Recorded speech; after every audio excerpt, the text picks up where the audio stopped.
Bonjour tout le monde, bienvenue dans cette troisième partie des vidéos de fin d'année 2025, début d'année 2026.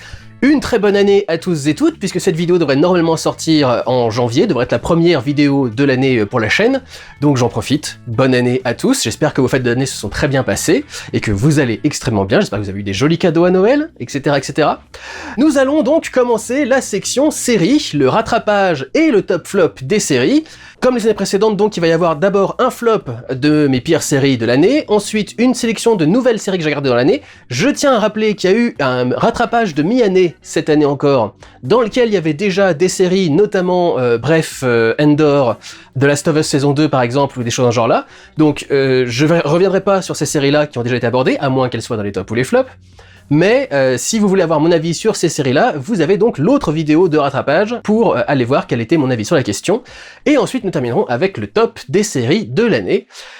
J'ai été un petit peu ennuyé par certaines séries qui ont commencé tout juste là en décembre, et qui pour certaines viennent à peine de se finir, ou ne sont pas encore finies.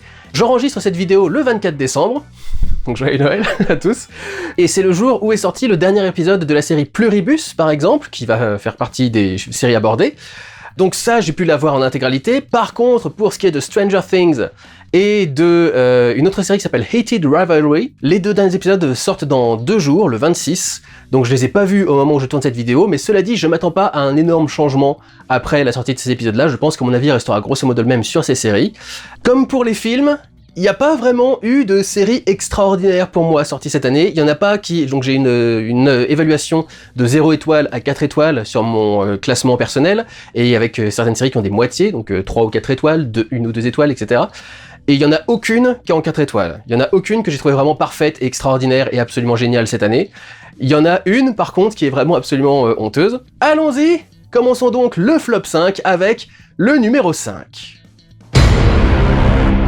Spineless. What is wrong with you? No one likes you. Get the fuck out of here. I'm here to save your career. Help me help you win. The Studio. Ça fait partie des vidéos que j'ai abordées dans la vidéo de rattrapage sortie pendant la mi-année. Je résume rapidement, ça se passe dans un studio fictif américain du style Warner, Universal, Paramount, Netflix par exemple. Il y a tous les problèmes avec Netflix et Warner en ce moment, avec le rachat. Le studio est dirigé par Seth Rogen, qui joue un directeur de studio qui pour le coup est assez cinéphile et qui voudrait essayer de faire des bonnes choses avec le cinéma, mais qui se retrouve évidemment un des simples rouages de cette machine énorme qu'est Hollywood, avec des obligations à faire, par exemple un film Kool-Aid pour surfer sur le succès de certains films sur des marques comme Barbie ou des trucs dans ce genre-là.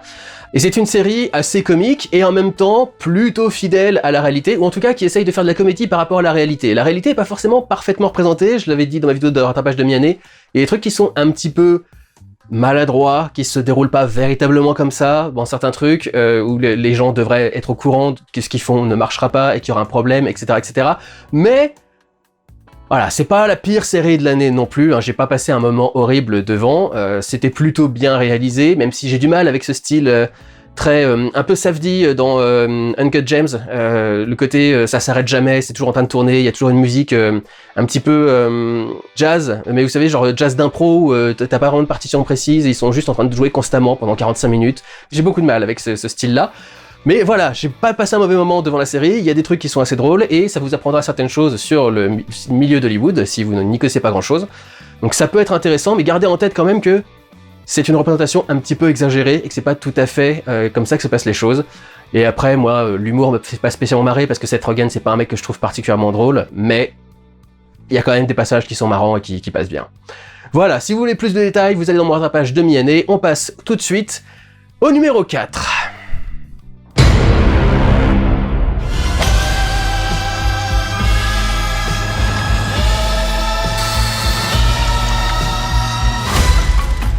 Pluribus. Je dis pas que c'est la pire série de l'année du tout.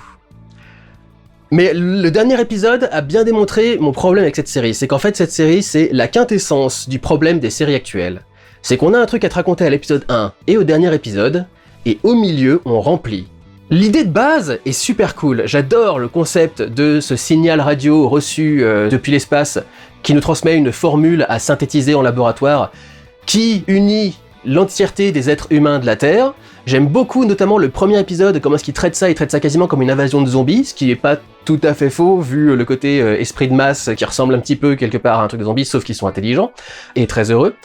La série en plus a vraiment de la gueule, notamment dans les 2-3 premiers épisodes. Je sais pas si ces avions sont en CGI ou si c'est vraiment des trucs vraiment tournés sur des tarmacs et vraiment tournés dans les lieux dans lesquels ça se situe, il y a des plans qui font un petit peu fond vert quand même. Mais quand j'ai vu le nombre d'avions, le nombre de machins, etc., j'ai fait, mais mon Dieu, mais le pognon que ça a dû coûter de tourner ce truc, louer un avion pour une journée, vous imaginez pas le truc, en plus c'est des gros avions, quoi. Il y a une réplique de Air Force One et tout, enfin vraiment c'est une série qui a pas dû être cheap à tourner, en tout cas pour les premiers épisodes. La suite est une autre paire de manches. Et j'apprécie donc cette idée, ce concept de l'humanité entière ne forme plus qu'un seul et unique esprit, et il y a juste quelques humains, une dizaine, qui sont hors de cet esprit de masse, hors de cette communion de tous les esprits, avec donc notre héroïne, Carol, qui est une écrivaine, qui a écrit notamment des romans érotiques, on va dire, ou des romances en tout cas, un peu harlequins, mais un peu érotiques quand même, avec des histoires de pirates et des trucs de fantasy, et des trucs dans ce genre-là. Ça me fait penser, vous savez, ces romans de fantasy sexuelle absurdes qui apparemment ont beaucoup de succès auprès des femmes, en mode piégé dans le labyrinthe du Minotaure ou je sais pas trop quoi, avec une nana qui doit se taper le Minotaure. Enfin, vous savez, il y a tout un tas de trucs comme ça un peu. Il y a d'ailleurs l'équivalent aussi pour les trucs gays, hein. Il y a des trucs complètement dingues. Ma romance avec une balançoire. Il y a des trucs complètement dingues qui existent maintenant dans les romans un peu sulfureux, fantasy, etc. Et j'aime bien la personnalité de Carol, au début en tout cas. Il y a certains moments où elle devient un petit peu antipathique, mais c'est aussi un petit peu le but. Mais tout le milieu de la série là, mon Dieu, comment c'est étiré artificiellement et pour que dalle. Et ne venez pas commencer à me sortir génération TikTok et trucs dans ce genre-là, les gens savent plus apprécier un truc qui prend son temps et tout le bordel. Je déteste TikTok. De ma vie, je n'ai toujours pas utilisé une seule seconde TikTok. Je ne regarde jamais de shorts, jamais de reels, je ne regarde aucun de ces trucs-là. Moi, je regarde principalement des films qui font donc 2 heures et quelques. Et ne venez pas me dire que je suis pas capable d'apprécier une ambiance ou un rythme lent pour transcrire une ambiance, parce qu'on ne considère pas qu'Avalon de Mamoru Oshii est un des meilleurs films du monde, en n'appréciant pas les films qui prennent leur temps pour mettre une ambiance. D'accord ? C'est pas du tout la question. Mais bon Dieu, 9 épisodes ? Qu'est-ce qui s'est passé en 9 épisodes, quoi ? C'est assez catastrophique quand même, et le pire c'est que la série prend un malin plaisir à s'étirer artificiellement et à te montrer qu'elle s'étire artificiellement. Il y a tout ce sketch, au bout d'un moment, Carol peut appeler une ligne directe qui la met directement en relation avec quelqu'un de cette globalité, et à un moment elle fait quelque chose qui leur plaît pas, et du coup ils s'éloignent tous, et au lieu de lui parler directement au téléphone, ils enregistrent un message, ce qui paraît complètement con, parce que pourquoi enregistrer un... Bon, elle aurait pu s'énerver au téléphone éventuellement, alors quand elle s'énerve, ça les fait tous convulser et avoir une attaque globale en gros. Donc c'est pour être la raison du message préenregistré, mais quand même par téléphone tu dis bon elle va quand même pas leur faire ça juste comme ça avec un truc au téléphone. En plus elle a compris sa leçon au bout d'un moment. Mais donc il y a un message préenregistré, et la série prend un malin plaisir à répéter ce message préenregistré de quasiment 1 minute 17 fois par épisode. J'exagère un peu avec le 17, mais à peine. Il y a une scène, notamment, je crois que c'est dans l'épisode 7 ou 8 ou un truc dans ce genre-là, elle a 3 questions à poser au téléphone. Elle reste pas au téléphone pour poser la question, elle appelle une première fois, t'as le message d'1 minute, elle pose sa question.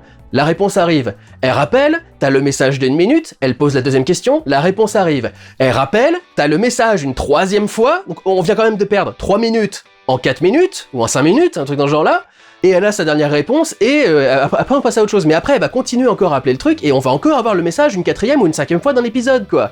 Et au début, la première fois que t'as le message, tu fais bon, c'est juste un message, très bien. La deuxième fois, tu te dis, oh là là, ils vont quand même pas jouer le message à chaque fois, quand même. La 3e fois, tu fais « Oh, les cons, ils vont jouer le message à chaque fois ». La 7e fois, tu fais « Ah, ils vont jouer le message à chaque fois, ouais. Putain de merde ». Il y a un moment, je veux bien le running gag, hein, puis l'humour de répétition et tout le bordel, mais au bout d'un moment, allez un peu vous faire enculer, quoi. Racontez-moi quelque chose au lieu de me faire 4 fois le même putain de truc avec le message au téléphone, quoi. Ça devient un petit peu saoulant. Il y a un épisode notamment qui est coupable de ça, qui est, je crois, l'épisode 7 pour le coup. Parce que l'épisode 8, il se passe un autre truc, et l'épisode 9, c'est l'épisode final. Donc je crois que c'est l'épisode 7, où quasiment personne ne dit rien de tout l'épisode. C'est juste voir des gens en train de marcher et avancer. Et c'est assez dingue, quoi. Et le truc qui me rend dingue, c'est surtout que ça avance pas au niveau de ce qu'on sait de ces personnes. On est à 9 épisodes dans cette série. Il y a d'autres saisons qui sont prévues, manifestement, vu comment se termine la série. Du coup, je l'ai fini aujourd'hui. Et en 9 épisodes, on n'a toujours pas posé la question essentielle de savoir, mais ils font quoi en fait toute la journée? On les voit toujours en interaction avec les personnes qui sont libérées. Et du coup, tu sais pas véritablement ce que ça représente, cette humanité globale. Qu'est-ce qu'ils font toute la journée? Ils font juste tourner la machine, ils redistribuent les denrées, l'énergie, les trucs dans ce genre-là. Ok, très bien, mais est-ce qu'ils ont des conversations entre eux? Est-ce qu'il y a encore une trace, quelque part, de personnalité et d'identité dans ces trucs-là? C'est aussi un des trucs, elle se met à poser quelques questions à certains moments, pour essayer de voir comment ça fonctionne, comment ça fait, etc. Mais il y a toute une scène où elle va rencontrer la dizaine d'autres personnes qui ne sont pas dans cette collectivité, et elle leur fait mais enfin, vous voyez pas ce qui est en train de se passer, vous voyez pas ce qui est horrible avec tout ça, etc. Et en fait, à aucun moment, elle développe. Et tu fais mais explique, dis clairement. Vous voyez pas la disparition de l'individualité totale, la disparition de la pluralité d'opinions qui est la force et la faiblesse, mais surtout la force quand même et la beauté de l'espèce humaine, d'avoir des points de vue extrêmement divers sur le monde. Ils passent leur temps à évoquer le fait qu'il y ait des personnes qui parlent dans d'autres langues. Et du coup maintenant tout le monde peut parler la langue de n'importe qui puisque tout le monde est connecté. Et tu fais, on n'a plus besoin de ça quand tout le monde est relié en fait. Une fois que tout le monde est relié, pourquoi utiliser 36 000 langues différentes? Pourquoi créer quelque chose de neuf? C'est aussi le truc, ils arrêtent pas de demander à Carol si elle va écrire un nouveau bouquin. Parce que eux, ils peuvent pas écrire, même s'ils écrivaient, tout le monde saurait ce qui est en train d'être écrit, donc il y aurait même pas besoin de lire le bouquin. Donc, la disparition de tout ça, c'est ça qui est terrible en fait, la disparition de la créativité, la disparition de l'individualité, c'est ça qui est monstrueux avec ce qui est en train de se passer dans le monde à ce moment-là. Et jamais c'est véritablement énoncé et abordé par le personnage en fait. Il y a une scène dans l'épisode 9 où on voit une des personnes qui est hors de la collectivité, qui accepte de la rejoindre avec un traitement sur mesure pour elle. C'est pas un spoiler, hein, c'est pas essentiel pour l'avancée de l'histoire. Tu vois bien que du coup, tout son petit village est en train de vivre, tout le monde est en train de faire son petit truc, il y a un petit feu qui est en train de brûler, etc. Le traitement arrive. Avant qu'elle prenne son traitement, les gens se mettent à chanter une petite chanson locale, qui est un truc par rapport à la famille, je crois. La chanson n'est pas traduite, mais je crois que c'est par rapport à la famille. Et à la seconde précise où la gamine reçoit le traitement et commence à partir en convulsion là pour se faire convertir, ils arrêtent de chanter, ce qui montre que la culture n'a même plus aucune utilité pour eux, ils ne pourront même plus l'utiliser, plus la célébrer, plus faire quoi que ce soit avec. Et à la seconde même où elle se réveille et elle est convertie, ils abandonnent totalement le village, ils éteignent le feu, ils partent, ils libèrent les animaux aussi qui étaient enfermés dans la petite ferme, et ils abandonnent ce truc. Et tu fais, mais du coup oui, c'est la disparition des cultures en fait. Des cultures différentes. Je trouve ça assez drôle. En un sens, c'est totalement le cauchemar communiste que font les Américains. Collectivisation totale, disparition de l'argent, disparition de la propriété privée, disparition de l'individu et de l'individualité. C'est comme ça qu'ils cauchemardent le communisme en fait.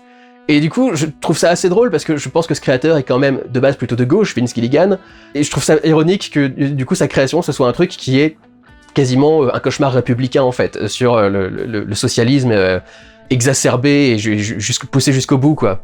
Et alors moi ce qui m'a rendu dingue surtout, c'est qu'en fait, arrivé à la fin de la série notamment, j'arrive pas vraiment à comprendre quel est le sujet de la série.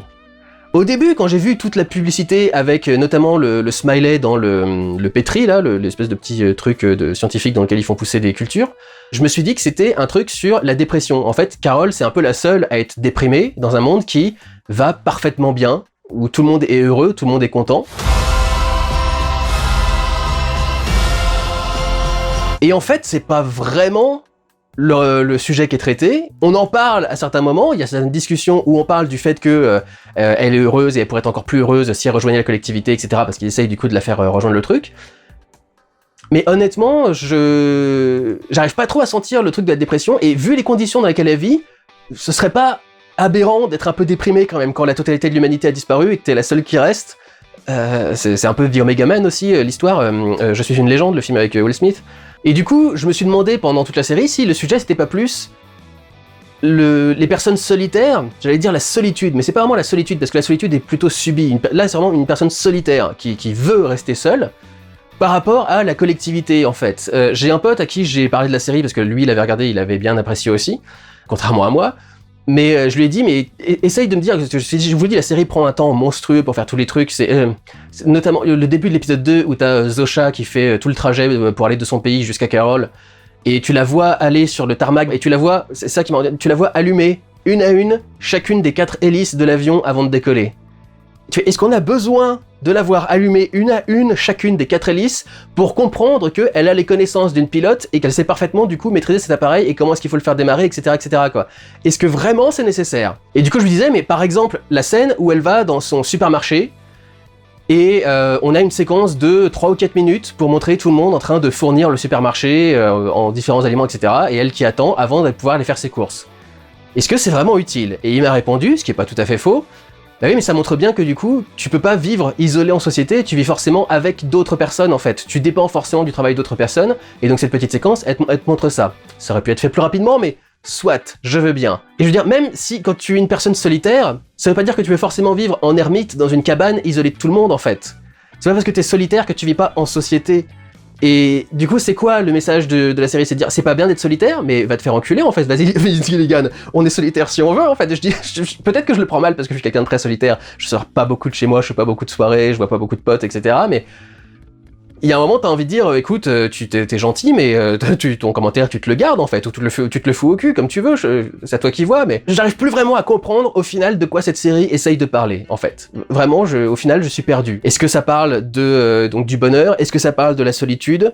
Est-ce que ça parle des deux? Est-ce que ça dit que le bonheur dépend de tes relations avec le monde qui est autour de toi? Mais du coup, comme le monde qui est autour d'elle trahit quand même, ça explique aussi une partie de la solitude. J'ai aussi bien aimé le fait que elle ait été forcée à aller en camp de conversion. Vous savez, les thérapies de conversion pour essayer de convertir les personnes LGBT en personnes hétérosexuelles, comme si c'était possible et faisable. Ça explique bien pourquoi justement elle a peur de cette uniformisation, de ce conformisme absolu en fait, et poussé au maximum. Est-ce que c'est une critique de ça aussi? Est-ce que c'est une critique du conformisme? À la limite, je verrais plus d'indices qui vont vers ça, vers une critique du conformisme, mais et encore, parce que ça, quand on voit son rapport avec Manuthos à la fin, tu fais... Bon, les gens sont un enfer quand même, hein, à vivre. Ou est-ce que, ouais, c'est une critique du communisme ou du socialisme porté à l'extrême ou un truc dans ce genre-là? Je sais pas trop, en fait. Vraiment, j'arrive pas trop à comprendre. Et du coup, ouais, je vous avoue que j'ai eu beaucoup de mal quand même avec cette série. Pendant les 8 premiers épisodes, pour moi, c'était une série mid. Vraiment la série la plus moyenne que j'avais vue dans l'année, parce que je vous dis, tu pourrais virer la moitié des épisodes. Ça pourrait être des épisodes de 20 minutes. Je dis pas virer la moitié des épisodes, mais tu pourrais raconter exactement la même chose en 20 minutes avec un montage très légèrement plus accéléré et sans avoir se concentrer par exemple sur des grandes scènes de silence ou des trucs dans ce genre-là, quoi, de silence gêné et autres. Franchement, c'est pas si utile que ça prenne autant de temps. Mais vraiment, quand le dernier épisode est arrivé, je me suis dit, faut une saison entière pour en arriver là. Franchement, avec quelques questions posées un peu plus tôt et un peu mieux, un truc un peu mieux géré, ça aurait pu se faire beaucoup plus rapidement, quoi. Ouais, c'est ça, c'est les 40 minutes, 9 épisodes pour en arriver à là. Je trouve qu'on a gâché mon temps. J'avais autre chose à faire. C'est peut-être aussi ça. J'ai perdu du temps que je pouvais mettre sur des rattrapages de films avec ces presque 10 heures de série pour Pluribus. Il y a 9 épisodes de 40 minutes, donc c'est pas 10 heures exactement, mais j'ai aussi rattrapé ça, Bienvenue à Derry, j'ai aussi rattrapé Stranger Things, etc.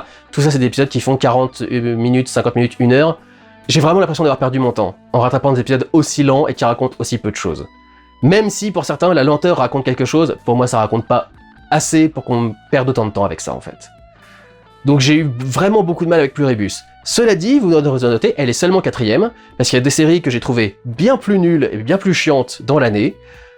Donc voilà, c'est pas non plus le gadin absolu, mais c'est clairement dans les séries que j'ai le moins apprécié. Est-ce que j'avais d'autres petits trucs que j'avais notés au hasard avant de terminer? Ah oui, dans les trucs inutiles que fait la série, il fait plein de trucs inutiles. Ça sert à quoi de montrer ce putain de compteur toutes les 3 scènes ou 4 scènes, un truc dans ce genre-là? C'est pas vraiment comme s'il y avait une course contre la montre, c'est pas très important de savoir, par exemple, l'épisode 9 commence avec un truc qui se passe 4 jours après ce qui va se passer dans le reste de l'épisode.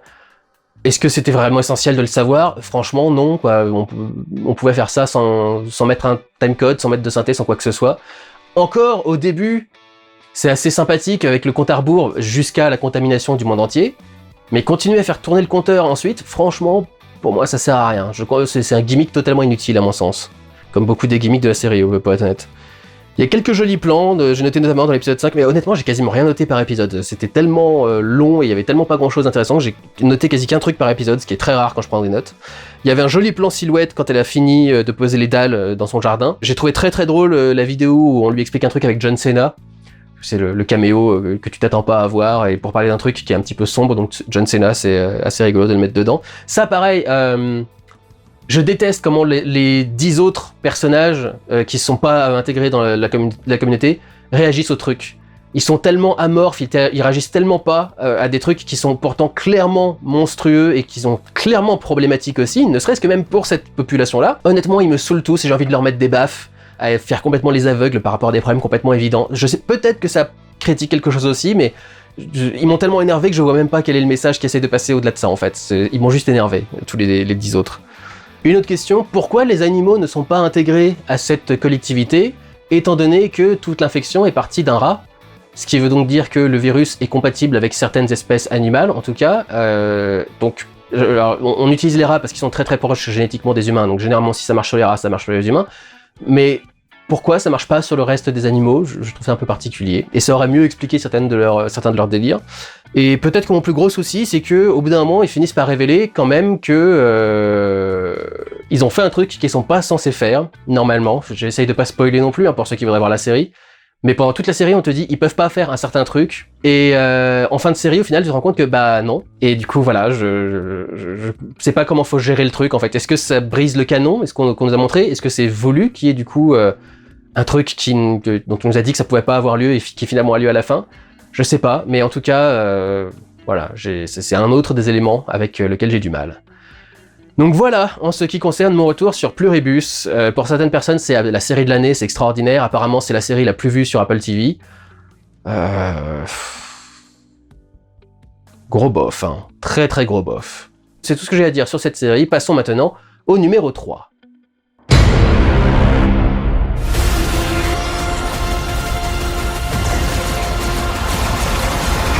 Star Trek Strange New Worlds. Oui, c'est une chute, une grosse chute pour Star Trek Strange New Worlds, qui était quasiment au top 1 de toutes mes vidéos séries de ces dernières années, et qui là, d'un seul coup, a chuté au flop 3. Il y a clairement eu un problème avec l'équipe d'écriture dans cette saison. Je crois que c'est parce que la saison a été écrite pendant ou peu après la grève des scénaristes qu'il y a eu il y a quelques années. Et du coup, les scénaristes habituels n'étaient pas disponibles. J'ai été vérifié sur IMDb, c'est effectivement pas les mêmes scénaristes que pour les autres saisons, en grande partie, en majeure partie. Et tu sens que les nouveaux scénaristes qui sont venus là, ils maîtrisent pas Star Trek, ils comprennent pas le truc et ils savaient pas quoi raconter. Et donc ils font un peu tout et n'importe quoi. Honnêtement, je pense même que plus que des fans de Star Trek, c'était peut-être plus des fans de Stargate, la série télé SG1. J'ai toujours dit à tout le monde que j'avais jamais apprécié cette série et je l'avais jamais regardée en entier. J'ai rattrapé Stargate SG1, je sais plus si c'était cette année ou l'année dernière. J'ai vraiment pas aimé du tout parce que c'est vraiment de la série de SF pour personnes qui veulent pas réfléchir en fait. Le nombre d'épisodes qui se finissent n'importe comment, les histoires qui sont racontées n'importe comment, les personnages qui mettent 3 plombes à réaliser des trucs évidents, enfin... La série m'a un petit peu fait chier. Et il y a un épisode qui ressemble complètement à ça, notamment dans cette série-là, je crois que c'est l'épisode 5, qui est grosso modo plus un passage de jeu vidéo où t'es perdu dans un labyrinthe ou dans un donjon quelconque avec des portes à ouvrir et des énigmes à résoudre, des trucs dans ce genre-là. Il se passe rien pendant l'épisode, c'est extrêmement mal raconté, le défi final est extrêmement basique, c'est juste traverser un pont qui paraît invisible, et tu fais oui, et alors, enfin c'est quoi le truc? Je sais même pas si l'idée c'est qu'il faut qu'il croie au pont pour réussir à traverser, mais même s'il faut qu'il croie au pont, qu'est-ce que ça apporte, à quoi ça sert, etc.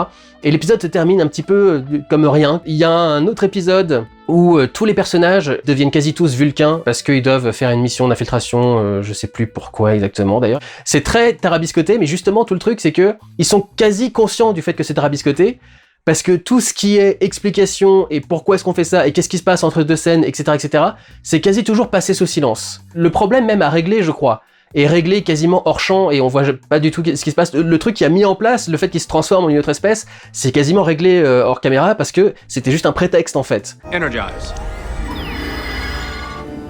Status report. Mitchell? They've entered the structure.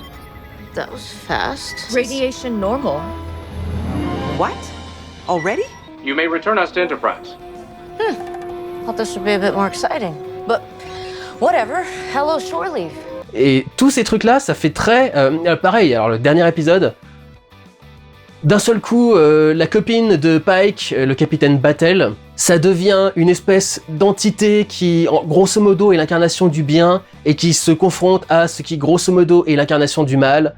La baston est nulle à chier, c'est très mal expliqué et c'est justement, c'est expliqué de façon très emberlificotée, comme, vous savez, on dit toujours qu'il y a du Star Trek Babble, qui est le jargon de Star Trek pour expliquer un peu tout et n'importe quoi avec, lancer les boucliers triphasés et inverser la polarité sur le réflecteur du machin, etc. Ce genre de truc, quoi. Et là, c'est un peu la même chose, mais un truc extrêmement compliqué pour essayer de t'expliquer que parce qu'il y a un truc quantique qui est en jeu, elle a toujours été le symbole de tel truc, alors qu'ils l'ont converti en quelque chose d'autre pour essayer de combattre un problème qu'elle avait au début de la série, de la saison. C'est vraiment, la scène fait 5 ou 6 minutes, ça n'a aucun sens ce qu'elle est en train de t'expliquer, mais ils essaient de faire croire que ça a du sens, et surtout ils vont à 200 à l'heure pour que t'écoutes pas vraiment. Tout ça, c'est des méthodes d'écriture à la Stargate. C'est vraiment le genre de truc qu'il y a dans Stargate, et c'est pas du tout le niveau et les qualités que tu attends d'un Star Trek par exemple. Pareil, ils ont très peu de choses à te raconter, et notamment ils savent pas ce que doit raconter un Star Trek.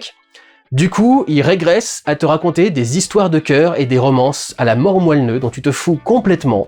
Il y a 3 couples différents qui sont en train de se former dans cette série. Il y a d'abord le couple entre Spock et Chapel, donc l'infirmière, qui est amoureuse éperdument de Spock dans les séries originales de Star Trek. Et Spock lui a toujours mis un gros vent et n'a jamais voulu d'elle. Et là, c'est complètement inversé. C'est lui qui est complètement en chien sur elle, et c'est elle qui lui met toujours des gros vents et qui veut pas de lui, qui finit par se trouver un nouveau mec, qui est, je crois, l'ex qu'on voit dans TOS, dans la série originale. Il y a un épisode où on rencontre un ex de l'infirmière Chapel, et je crois que c'est ce mec-là. J'ai pas vérifié les noms, mais je suis quasiment persuadé que c'est lui.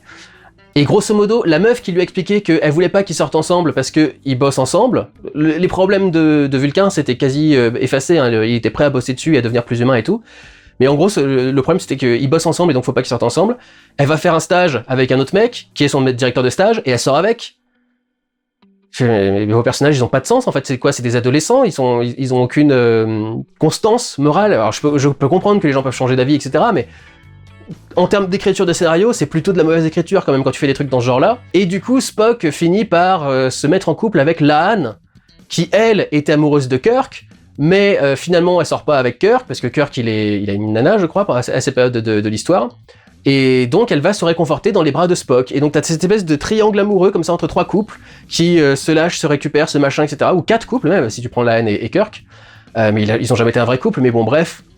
C'est des histoires de romance comme ça qui font la majeure partie de certains épisodes. Il y a des épisodes entiers qui sont faits autour de ça. Et tu fais, mais mon Dieu, quoi, mais la régression absolue de la qualité d'écriture de la série, quoi. C'est catastrophique à ce niveau-là.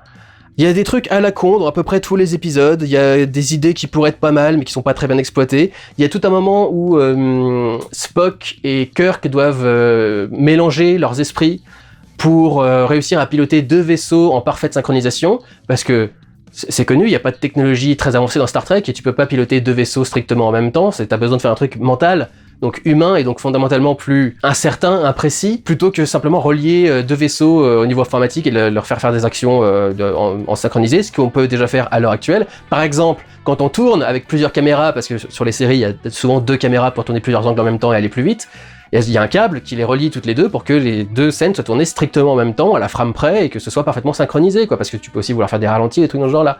Et il faut que ce soit bien synchronisé, notamment par exemple si tu fais de la 3D aussi, parce qu'il faut que du coup tu prennes 2 images qui sont prises exactement au bon moment pour que la 3D fonctionne. Mais on peut pas relier 2 vaisseaux pour faire ça, il faut qu'on fasse un mind melt entre Spock et Kirk, et c'est grosso modo pour dire que c'est de là que vient leur lien énorme, et que c'est pour ça qu'ils sont liés ensuite, mais t'as vraiment pas besoin de ça, vraiment, c'est même quelque part assez nul de faire que c'est ça qui crée leur lien, plutôt que simplement une amitié qui se développe et qui est belle et qui est intéressante, et 2 personnes qui se respectent, etc., etc. Ils rajoutent des trucs qui sont incohérents avec la saga, parce qu'il y a déjà une Vulcaine qui a tellement une carrière qu'elle est capitaine du truc. Sauf que dans le canon Star Trek, Spock a toujours été le premier Vulcain à rêver dans Starfleet. C'était même un des enjeux du film de J.J. Abrams. Il refaisait le passage où il refuse de rentrer à l'académie de Vulcain et il décide de partir à Starfleet pour faire une carrière dans Starfleet, quoi. Et tu fais, donc ça colle plus. Et encore une fois, tu sais plus dans quelle timeline c'est censé être fait et si c'est censé être encore raccord avec certains trucs, etc. Enfin, c'est tellement un bordel, c'est tellement bizarrement foutu. Il y a tout un épisode qui se déroule dans un holodeck, donc c'est le lieu où tu peux modéliser n'importe quel environnement, recréer n'importe quel film, quel livre, etc. et vivre des histoires du coup. C'est du LARPing, je crois, on appelle ça en jeu de rôle. Et c'est un peu beaucoup exagéré. Ça commence au début avec Kirk qui fait une parodie presque du Kirk de la série originale. Et ils peuvent le faire parce qu'ils sont dans un truc qui reprend les codes des séries des années 60 et qui essaie de les faire de façon extrême. C'est le seul moment où il peut vraiment ressembler à ce qu'est censé être Kirk, parce que physiquement il lui ressemble pas, et il le joue tellement pas comme est censé être Kirk que du coup il faut qu'il ait ces scènes où il exagère un petit peu, quoi. Et le reste de l'épisode est très bizarrement foutu, c'est un whodunit grosso modo avec une histoire de meurtre, où le coupable est évident dès le début, où il y a un personnage qui doit venir dans le truc et se faire passer pour un des hologrammes. Tu sais pas pourquoi il se ferait pas juste passer pour un des membres de l'équipage qui a été pris dans le truc, il y a toute une histoire. Et c'est juste pour dire à l'enquêtrice qu'il faut qu'elle résolve le crime, et tu fais... Merci, l'enquêtrice est au courant qu'il faut qu'elle résolve le crime, ça c'était pas forcément utile de les envoyer dedans pour dire ce truc-là. Il y a un truc qui est drôle, c'est Mbenga en hippie noir avec une énorme coupe afro, et le personnage de Anson Mount, donc le mec qui joue Pike, joue un auteur un peu névrosé qui est un écho à la fois à Roddenberry, parce qu'il a un côté très chaud lapin, ce qui était aussi le cas de Roddenberry, un côté un petit peu Asimov, un petit peu Truman Capote dans la voix. Truman Capote, c'est un auteur très connu américain qui avait une voix particulièrement fluette, et j'ai l'impression qu'il essaie un peu de la reproduire.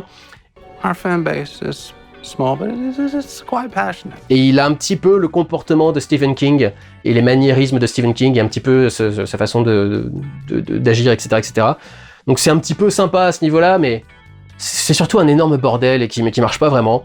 Je vais pas aller dans les détails de tout ce que j'ai noté pour tous les trucs parce que j'ai pris beaucoup trop de notes pour cette saison et il y aurait trop de choses à dire. Il y a l'épisode où le frère d'Ortega se fait un docu-choc et pose les questions qui dérangent parce qu'il voit Starfleet comme un truc fasciste, ce qui n'a aucun sens. Battle of Shakana, confirmed kills, redacted. Battle of Jagal, confirmed kills, redacted. Il y a l'épisode où ils installent des téléphones à fil dans l'Enterprise, ce qui est complètement débile et pourri. Il aurait fallu que je fasse un vlog entier dessus, mais c'est très très très laborieux, c'est vraiment pas très bien écrit, il y a eu une chute monstrueuse de qualité par rapport aux saisons d'avant, et c'est quand même assez dommage, hein, parce que jusque-là ça partait super bien, et maintenant c'est un petit peu une catastrophe. Ils font toujours quelques épisodes où ils essayent de reproduire des épisodes traditionnels de Star Trek, mais avant c'était vraiment la feuille de route des saisons, chaque épisode reprenait un épisode classique de Star Trek.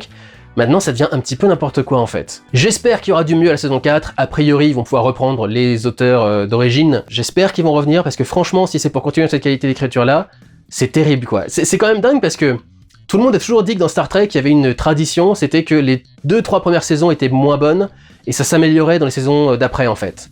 Ce qui est pas tout à fait faux pour certaines des saisons. TNG, c'est comme ça, Enterprise, c'est comme ça. Voyager, pour moi, ils ont tout de suite été plutôt bons, ils ont tout de suite fait plutôt des bons épisodes. Après, pour Discovery, c'est tout à fait faux parce que ça ne s'est jamais amélioré, ça a toujours été nul. Ils ont un peu changé le truc, ils ont un petit peu repris la façon de raconter les histoires et tout, mais ça a toujours été nul du début à la fin. Et là, on a fait 2 bonnes saisons, et c'est la saison 3 que ça devient nul d'un seul coup, quoi. Putain, essayez de respecter un peu les traditions quand même, merde. Très déçu, très très déçu par ce Star Trek Strange New Worlds de saison 3. J'espère qu'il y aura une reprise pour la saison 4, parce que tel que c'est là, c'est pas bon. Voilà pour le flop numéro 3, passons maintenant au flop numéro 2.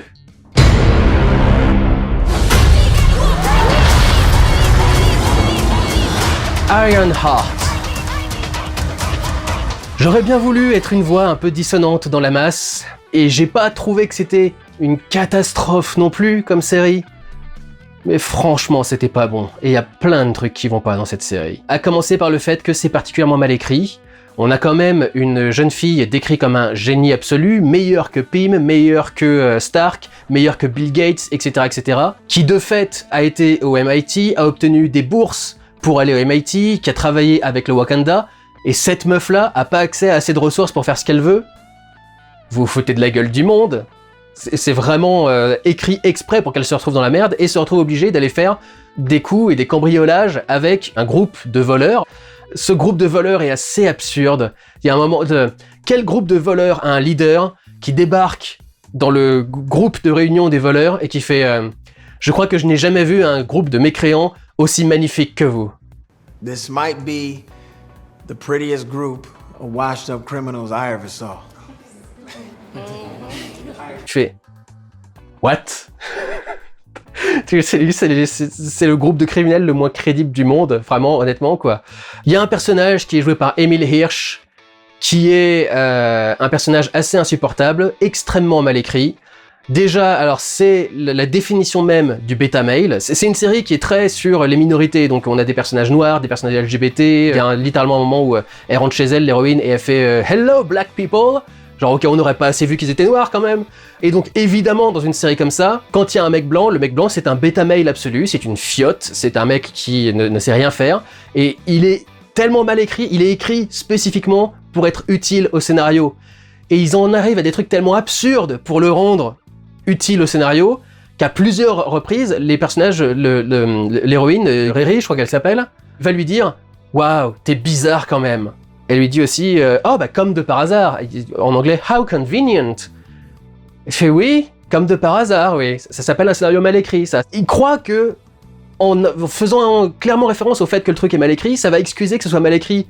Mais non, c'est juste mal écrit en fait, et c'est juste assez énervant. Il y a un épisode entier comme ça qui est rempli de phrases absurdes. Je crois que c'est les cambrioleurs du coup qui disent ça. Spend frivolously. Donc dépenser frivoleusement. Donc est-ce que c'est vraiment le genre de vocabulaire qu'aurait un groupe de cambrioleurs de base quoi?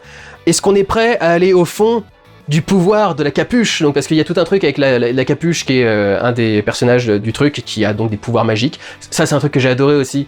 Riri, à un moment, a un commentaire très méprisant sur la magie, en mode... elle dit juste, la magie, c'est un truc qu'on n'a pas encore compris, ou quelque chose dans ce genre-là.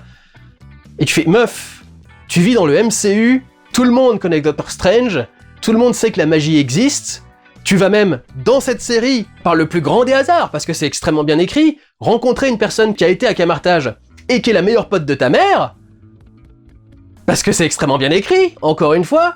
Et tu vas nous sortir la réplique, la magie c'est un truc qu'on n'a pas encore compris. C'est plus Thor là, avec des technologies qui effectivement sont très évoluées et qui font passer ça pour de la magie. La magie véritablement magique, elle existe maintenant dans le MCU. Avec Doctor Strange, avec Wanda, avec tout l'univers qui a été développé, notamment aussi avec Agatha All Along.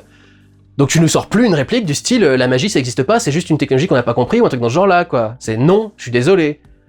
J'étais sur les répliques à la con, excusez-moi. Pareil, le genre de réplique artificielle de merde, c'est non, je ne veux pas créer n'importe quoi, je veux créer quelque chose d'iconique. C'est pas possible. J'ai noté un truc à un moment. Il y a deux nanas qui se mettent à l'ombre d'un arbre qui apparemment n'a pas de feuilles. Putain de merde. Comment tu peux faire des séries comme ça, quoi? Pareil, dans l'écriture de merde, elle passe plusieurs épisodes à chercher un moyen de détruire la cape sans penser une seule seconde que pour analyser la cape à la base, à un moment, elle a utilisé un petit laser pour découper un morceau de la cape. Donc tu fais, bah écoute meuf, t'as un laser qui arrive à découper la cape, tu fais assez de passage du laser pour réduire la cape complètement en morceaux et ça va probablement réussir à la buter, quoi, et la détruire, enfin... Tu réfléchis un moment ou juste si t'as assez de puissance pour découper la cape, a priori tu dois avoir assez de puissance pour y mettre feu aussi, par exemple, si tu faisais un gros truc. Enfin, vraiment au niveau du scénario, c'est une catastrophe.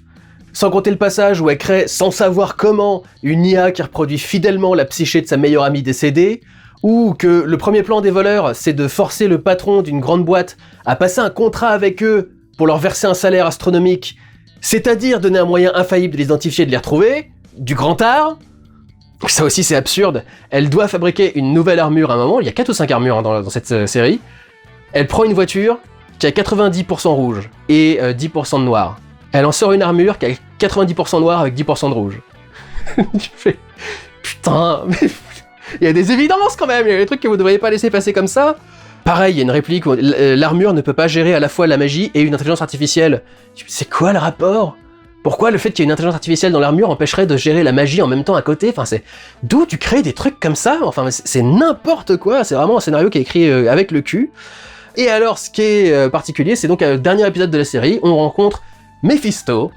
Ça y est, enfin, Mephisto existe dans le MCU, il avait été promis, enfin, teasé en tout cas dans WandaVision, beaucoup de gens avaient cru qu'il allait arriver dans WandaVision, ils avaient été très déçus quand il était pas dedans. Maintenant, ça y est, il existe, il est là, il est joué par Sacha Baron Cohen. Bon, casting qui passe pas trop mal pour le coup.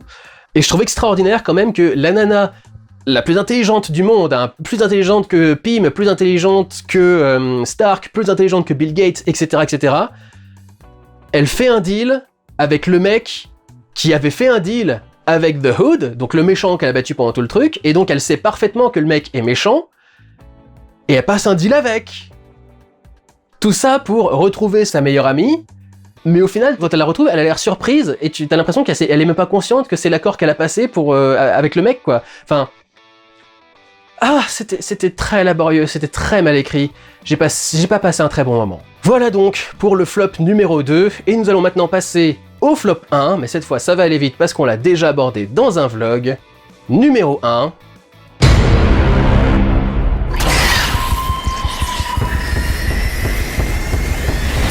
Alien Earth. C'était nul à chier. Je vous renvoie vers mon vlog pour aller voir les détails, parce que je suis revenu en long, en large et en travers sur ce qui n'allait pas dans cette série.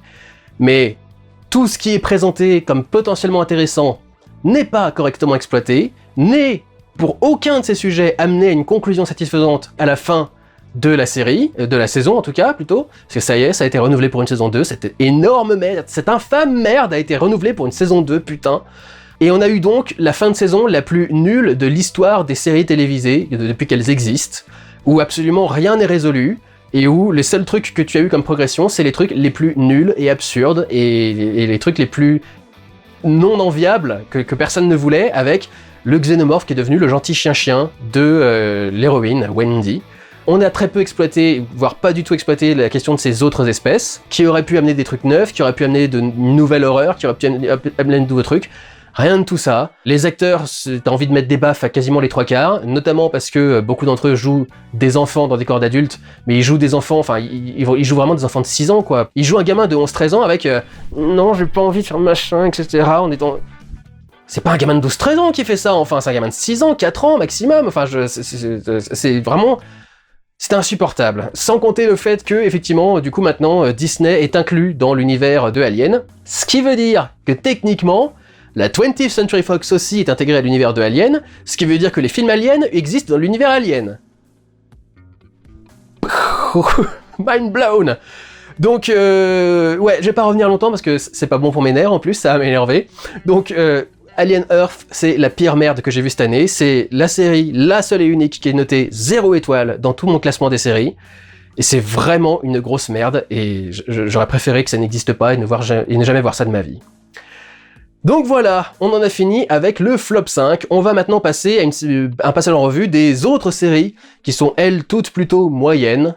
Moyennes bonnes, mais moyennes quand même, grosso modo. Et on va y revenir dans l'ordre alphabétique. On va commencer donc avec Adolescence, cette fameuse série Netflix en 4 épisodes, tournée intégralement en plan séquence, qui reviennent sur un jeune gamin de 12-13 ans, qui est accusé et coupable du meurtre d'une de ses camarades de classe, pour tout un tas de raisons qui vont être abordées au fur et à mesure de la série, et qui ont pour base la vision de la masculinité et l'évolution de la masculinité. On va revenir par exemple sur les Andrew Tate et les trucs dans ce genre-là. 80% of women are attracted to 20% of men. You must trick them because you'll never get them in a normal way. Et sur la figure masculine que représente le père par exemple. We've done nothing wrong, have we? Il y a 2 trucs principaux que je voudrais aborder avec cette série-là. Je trouve que la série n'est peut-être pas assez concentrée sur la victime. Elle est un petit peu oubliée assez rapidement en fait, on en reparle très légèrement à la fin de l'épisode 2. Pour le reste, vraiment, elle est un petit peu mise de côté et on se concentre beaucoup plus sur, effectivement, donc la condition masculine aujourd'hui abordée au travers de ce gamin. Et je dois dire que pour le coup, la série a réussi à montrer certains des problèmes, mais elle a aussi créé une certaine empathie avec le gamin. Au début, j'ai eu peur de m'être un peu trompé sur qui je devrais mettre de l'empathie, mais que j'en ai parlé à d'autres personnes qui sont par exemple assez féministes, et qui étaient quand même assez d'accord avec moi, et c'est quand même assez terrible de voir la détresse absolue de ce gamin en fait. Il y a toute une scène dans l'épisode 3 notamment, où il pète un petit peu un câble devant une femme, et il la regarde et il fait mais vous m'aimez quand même un petit peu, vous m'aimez un peu, et tu fais ah putain, ça te prend un peu au trip quand même. Do you like me?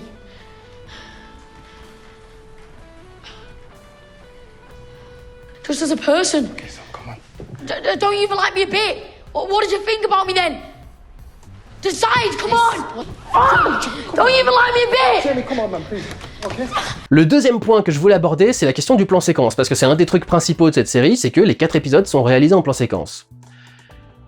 Et en vérité, honnêtement, ça tourne vraiment plus au gimmick qu'à quelque chose d'utile pour la narration ou pour faire passer les émotions. Je suis assez déçu à ce niveau-là parce que tu dis si tu vas faire des épisodes entiers réalisés comme ça, il faudrait quand même que ce soit utile, c'est quand même très laborieux à faire, mais surtout pour un gamin, et je trouve que ça, justement, ça dessert le gamin. Il y a plein de scènes, notamment les scènes où il doit pleurer, où tu sens que c'est plus un entraînement spécifique pour se mettre à pleurer sans véritablement de bagage émotionnel, ça doit être un exercice quelconque pour juste déclencher les sanglots dans ton corps.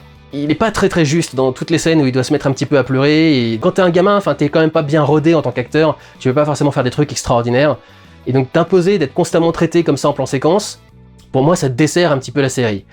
Après, c'est vrai que c'est aussi très bien réalisé, c'est assez impressionnant. Je trouvais que c'était utile dans 2 épisodes.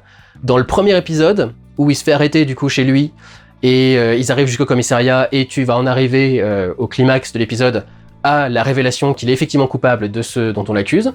Parce que du coup, tu vois déjà comment est-ce que la famille vit ça en temps réel, le côté, la police débarque d'un seul coup chez toi, t'arrête, te ramène au commissariat, on t'explique tout le truc du coup légal, et on fait la visite médicale aussi par exemple, et voir tout ça se dérouler en temps réel, pour le coup c'est un petit peu intéressant, quoi. Tu te sens vraiment dans la scène, tu te sens vraiment investi dans la scène, et je trouve que c'est aussi intéressant pour l'épisode 3, où tu vois assez bien la conversation évoluer, tu vois comment est-ce que le gamin joue un rôle à certains moments, puis d'un seul coup perd son rôle, etc. Tu sens la tension monter de plus en plus au fur et à mesure qu'il fait des erreurs, qu'il réalise les conneries qu'il a fait, qu'il abandonne son rôle, qu'il le récupère, etc. Dans ces 2 épisodes-là, ça peut éventuellement apporter quelque chose. Mais même là, tu te dis, franchement, t'aurais pu faire ça avec des cuts, ça n'aurait absolument rien changé à l'épisode. C'est au lieu d'avoir la caméra qui te refilme l'accueil du commissariat pour passer de la cellule à la salle d'interrogatoire après, t'aurais pu avoir un cut directement de l'un à l'autre, ça aurait tout aussi bien marché, t'aurais eu encore cette sensation de temps réel, à mon avis, enfin toutes les scènes auraient eu exactement le même impact, et les acteurs auraient eu, notamment le jeune gamin, auraient eu plus le temps de se préparer, donc ça aurait sans doute mieux rendu, quoi. En revanche, l'épisode 2 et l'épisode 4, là vraiment, ça ne sert à rien, ce gimmick du plan séquence. Tout l'interrogatoire dans l'école, quelle est l'utilité d'être en plan séquence pour voir les flics arriver et passer les interrogatoires à 2 ou 3 élèves? Vraiment, je comprends pas, surtout avec comment ça se termine, qu'est-ce qui est apporté par tout ça. Vraiment rien, quoi. Surtout, c'est pas quelque chose qui dépend du temps qu'on a passé. À la fin, il poursuit un gamin qui essaie de s'échapper parce que il est un petit peu complice de ce qui s'est passé. Mais c'est pas comme si t'avais eu pendant tout l'épisode une scène de tension avec ce gamin-là précis qui était pris entre 4 murs, qui essayait de se défendre, qui essayait de machin, et qui à la fin finissait par s'échapper, quoi. C'est juste, ils sont arrivés, ils sont rentrés dans 3 ou 4 salles de classe différentes, t'as vu 3 ou 4 élèves s'engueuler. Mais donc ouais, le gimmick du plan séquence ne sert à rien dans cet épisode-là. Et dans l'épisode 4, c'est pareil. L'épisode 4, tu suis la matinée de la famille du gamin, confronté du coup aux conséquences de l'acte qu'a fait leur gamin, et du regard des autres par rapport à leur famille et par rapport au gamin, etc., etc. Comment est-ce que eux-mêmes vivent le truc, comment est-ce qu'ils se questionnent par rapport à comment est-ce qu'ils ont éduqué le gamin, qu'est-ce qu'ils ont fait de mal, est-ce qu'ils ont pas vu certains signes, etc., etc. C'est très bien, mais ça n'a pas besoin du tout d'être filmé en plan séquence. Ça n'a pas besoin d'être juste une matinée et quelques heures. Et quelque part, ça rend le truc très artificiel, tout ce qui se passe dans cette matinée, en même pas 45 minutes, parce que du coup l'épisode doit faire 45-50 minutes, peut-être 1 heure maximum. Putain, le nombre de trucs qui vivent en 1 heure, c'est assez incroyable quand même, quoi. Donc c'était vraiment de la poudre aux yeux plus qu'autre chose, ce gimmick du plan séquence de Adolescence. C'était pas mal, c'était intéressant, notamment de creuser les questions qui sont posées là-dessus. Mais bon, au final, je considère pas que c'est une des séries extraordinaires de l'année non plus, quoi. Donc voilà, pour ce qui est de Adolescence. Ensuite, nous avons, ça c'est une des séries que j'ai rattrapé donc là en mois de décembre et qui s'est terminée il y a quelques semaines. Ça, Bienvenue à Derry. Donc c'est la version série des films Ça qui sont sortis récemment, qui avaient été réalisés par Andy Muschietti, qui d'ailleurs réalise les 2 premiers épisodes et le dernier épisode de cette série-là, qui se situe dans les années 60, je crois, puisque du coup le clown se réveille tous les 27 ans. Donc on suit un nouveau groupe de gamins à une autre époque, et on les voit également confrontés au clown Pennywise et à tous les soucis qu'il peut y avoir, les différentes disparitions d'enfants, les différents meurtres, etc., etc. La série était sympathique. Je dirais que, notamment au niveau des scènes d'horreur, ils vont parfois plus loin que certaines scènes qu'il y a eu dans les films, notamment la scène de fin de l'épisode 1, la scène avec la mère, on va dire, où Pennywise imite la mère de quelqu'un dans l'épisode 2, je crois. La scène de l'incendie est aussi très très bien foutue, très bien tournée, très angoissante, très bien montée. Je crois que c'est un plan séquence aussi, comme Adolescence dont on vient de parler. Et le climax est pas trop mal. Après, c'est typiquement le genre de série où... Mon Dieu, qu'est-ce que c'est rempli de vide et qu'est-ce que c'est trop long au milieu. Grosso modo, il se passe rien entre l'épisode 2 et l'épisode 7 ou 8, je sais même plus combien il y a d'épisodes dans ce truc-là, qui soit vraiment si marquant que ça, et dont tu te souviens véritablement, même surtout au niveau des scènes d'horreur d'ailleurs, ça devient assez soft par la suite. Il y a des trucs qui sont assez artificiels, je déteste le jeu du personnage du gamin Richie. Tous les gamins sont excellents, et tous les acteurs d'ailleurs sont excellents dans la série, mais le petit Richie là, il a des réactions et des dialogues, et notamment dans la scène de l'incendie, il a un speech. Aucun enfant au monde ne parle comme ça. Aucun enfant au monde ne réfléchit comme ça. C'est un comportement de pur adulte appliqué sur un gamin, et j'ai trouvé ça extrêmement artificiel. J'ai détesté le passage un peu plus loin où il fait un doigt d'honneur à Pennywise. Pour beaucoup de gens, c'est genre « Oh mon Dieu, ce gamin c'est un boss, etc. » J'ai trouvé que ça faisait tellement ridicule et... Bah, j'ai pas aimé. J'ai pas aimé du tout. Il y a des trucs que je trouve un peu inutiles. Notamment, il y a un personnage qui s'appelle Leroy, je crois. Les militaires vont être liés un petit peu à l'histoire du clown, notamment pour le chasser à un moment. Et il y a un personnage donc de Leroy, et on présente au 2e épisode, ce qui est très long. Les 2 premiers épisodes sont un petit peu longs quand même, c'est pareil, il y a beaucoup de vide, et il y a une scène cool à la fin d'un épisode et une scène cool à la fin d'un autre épisode, et c'est tout quoi. Mais du coup, à la fin du 2e épisode, on découvre que ce personnage a eu une blessure particulière pendant la guerre, il a dû recevoir une balle quelque part dans le cerveau, qui ne l'a pas tué, mais qui a détruit son centre de la peur. Et quand on te dit ça, tu fais « Oh ! Ça peut être vachement intéressant, ça, un personnage qui ne peut pas avoir peur, confronté à Pennywise, qui est un personnage qui joue sur la peur. » Ça n'est jamais exploité toute la série. À aucun moment. Ça n'a aucune utilité. Ça n'est pas un avantage pendant un moment quelconque face à Pennywise. Au lieu de lui faire peur directement avec des trucs qui font peur, il va, par exemple, menacer sa famille. Et du coup, le personnage va se mettre à avoir peur pour sa famille. Et du coup, tu reviens au même, en fait. Le fait qu'il puisse ne pas avoir peur n'a absolument rien apporté à l'histoire, à aucune scène. Par exemple, il pourrait être immunisé aux lumières de Pennywise. Parce que, justement, il peut pas avoir peur, par exemple. Et non, c'est bizarre quand même. C'est une idée que tu présentes comme ça, qui peut être super intéressante, et au final, t'en fais rien, tu l'exploites pas du tout. J'ai attendu pendant toute la série que ça revienne à un moment et que ça soit exploité à un moment ou à un autre, et ça ne l'est pas, quoi. Donc c'est quand même très très décevant en ce qui me concerne à ce niveau-là. Je vous avoue que j'ai aussi très peu embrassé les enjeux de la série, parce que pendant toute la série tu te dis c'est un prequel, donc tu sais très bien comment ça va se passer, tu sais très bien comment ça va se finir en fait, et ils essayent de mettre un twist par rapport à ça, mais dans le dernier épisode. C'est pas maintenant qu'il faut essayer de relancer les enjeux en essayant de mettre ce twist-là, quoi. Faut le dire bien avant, faut le dire au début, par exemple, pour te faire comprendre qu'effectivement, il y a un enjeu, parce que si tu fais toute la saison en sachant, ou en pensant savoir où est-ce que ça va se terminer par rapport au film d'après, la tension, elle marchait pas pendant la série, quoi. Il fallait que ça marche avant le dernier épisode, quand même, cette tension. Donc, beaucoup de choses que je trouve particulièrement bizarrement foutues, particulièrement étranges. Pareil, comme avec le Leroy, par exemple, toute la série se situe pendant la période de la guerre froide, où t'as la menace nucléaire constamment, et ils évoquent à plusieurs moments dans les épisodes le fait que on a peur de la bombe nucléaire, et que c'est duck and cover, que couchez-vous sous les tables de vos écoles, au cas où il y aurait une explosion nucléaire, comme si ça allait faire quoi que ce soit. Et tu dis effectivement ça pourrait être vachement intéressant d'exploiter le fait que Pennywise, qui exploite donc la peur, soit présent pendant cette période-là, quoi. Mais pareil, c'est jamais réexploité en fait. La peur du nucléaire, la peur de la guerre froide, à aucun moment elle est véritablement exploitée par Pennywise. Donc pareil, c'est intéressant de mettre ça dans la série, mais tu sais pas pourquoi en fait, tu sais pas à quoi ça sert. Et pareil, dans les trucs dont tu sais pas trop à quoi ça sert et qui sont un peu absurdes, il y a toute une séquence, il y a plusieurs séquences de flashback dans la série, et il y en a une qui se déroule dans les années 30. Et dans les années 30, l'image passe en noir et blanc. Et tu fais, ah d'accord, c'est peut-être parce que du coup c'est l'époque, et comme les films étaient en noir et blanc à l'époque, on fait le truc en noir et blanc. Sauf que t'as des scènes qui se déroulent encore 30 ans plus tôt que ça, et elles sont pas en noir et blanc.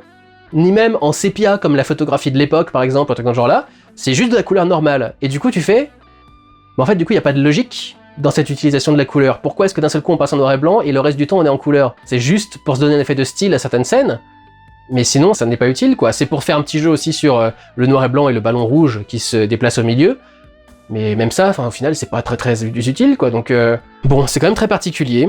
Un des points que j'ai aimé, c'est que la série s'inclut globalement dans le lore de Stephen King, dont plusieurs œuvres ont été adaptées par Warner, pour le coup, y compris Shining, par exemple, et donc on a le personnage de Dick Hallorann, qui est donc le gardien de l'hôtel avant que la famille Torrance prenne la relève pour l'hiver, qui va expliquer aux gamins ce qu'est le Shining, et donc il a le Shining pendant cette série, et il va l'exploiter pour essayer de pourchasser Pennywise. Pour le coup, c'est plutôt une bonne idée.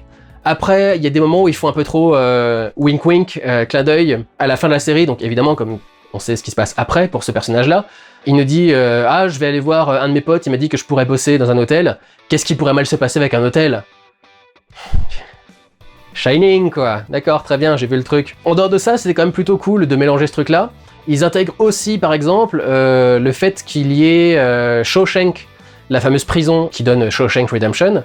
Ils en parlent à certains moments avec un personnage qui dit on va me transférer à Shawshank, etc. Et donc du coup, l'univers global de King existe, et il y a notamment énormément d'allusions aux tortues, puisque donc dans l'univers de King, apparemment c'est un dieu tortue, et c'est lui d'ailleurs le grand ennemi de Pennywise. Ça, pour le coup, c'était pas mal. Il y a des trucs aussi un peu étranges qui sortent vraiment de nulle part, genre tout ce truc de la culture indienne et des artefacts qui sont tirés de la comète qui s'est écrasée. Vu ce qu'on révèle à la fin, peut-être qu'il y a une logique au fait qu'on n'en ait pas parlé dans les films qui sont déjà sortis. Ce que je comprends pas, c'est le comportement du truc, c'est-à-dire que c'est un truc qui est fait pour capturer Pennywise, pour le maintenir enfermé, mais pour rajouter de la tension à la scène où on doit l'utiliser, comme tous les objets perdus, ils disent, ce truc essaye de rentrer chez lui. Tout ça pour que le truc se mette à lutter pour aller plus loin et refuse d'être planté dans le sol, pour pas que le climax de l'épisode se résolve en 10 secondes avec tu plantes le truc dans le sol et c'est réglé, quoi. C'était un petit peu laborieux, c'était un peu bizarrement expliqué, et j'étais pas extrêmement fan, mais bon. Pennywise met un petit peu de temps à apparaître, pour le coup, mais une fois qu'il est là, ça marche plutôt pas mal. J'ai trouvé totalement ridicule la scène où, je crois que c'est Bill Skarsgård, joue le père de la gamine, qui est en fait l'humain que Pennywise a récupéré pour prendre son apparence de clown, parce qu'il a compris, tiens, dis donc, ce truc-là, ça attire les enfants, et comme j'aime bien les enfants, je vais pouvoir me transformer en ce genre de clown. La performance de Bill Skarsgård, qui joue ce père, elle est ridicule. Absolument ridicule. Tu vois que c'est un gamin de 20-30 ans qui essaye de se la jouer adulte de 40-50 balais. La prothèse pour le vieillir est très très visible. L'accent est un peu dégueulasse. Honnêtement, c'était pas bon, ça marchait pas. Franchement, j'ai eu beaucoup de mal avec ça. Et il y a quelques visuels intéressants avec Pennywise, notamment un moment où son visage part un peu comme des lambeaux de peinture et il révèle plusieurs transformations qu'il a fait à certains moments de la série. Qui est un passage qui est plutôt cool, visuellement plutôt sympa. Mais bon, grosso modo, j'ai un peu soufflé devant la série et j'ai eu un petit peu de mal à rester dedans et je considère pas que ce soit extraordinaire non plus.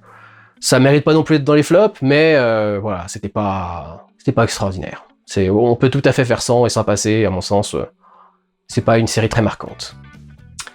Ensuite, nous avons Daredevil Born Again, la nouvelle saison de la série Daredevil qui est un legacy sequel, puisque donc on est bien dans la timeline qui a été instaurée dans la série Netflix de base, avec Foggy et comment s'appelle sa copine, Karen, je crois. Et donc tout le casting d'origine qui revient, y compris Wilson Fisk qui est déjà revenu dans d'autres séries, notamment la série Echo, que j'avais pas trop mal aimé, Echo. Et je dois dire que ce Daredevil Born Again est plutôt dans la lignée qualitative des autres séries Daredevil. Je crois qu'elle était plutôt bien reçue d'ailleurs. Quand elle démarre, le meilleur ami de Daredevil, Foggy, donc qui bossait avec lui dans son cabinet d'avocat, est assassiné par un tireur et Matt décide de rendre la justice par lui-même en voulant tuer du coup le fameux tireur qui a eu Foggy. Ce faisant, il brise son propre code d'honneur et décide de ranger son costume.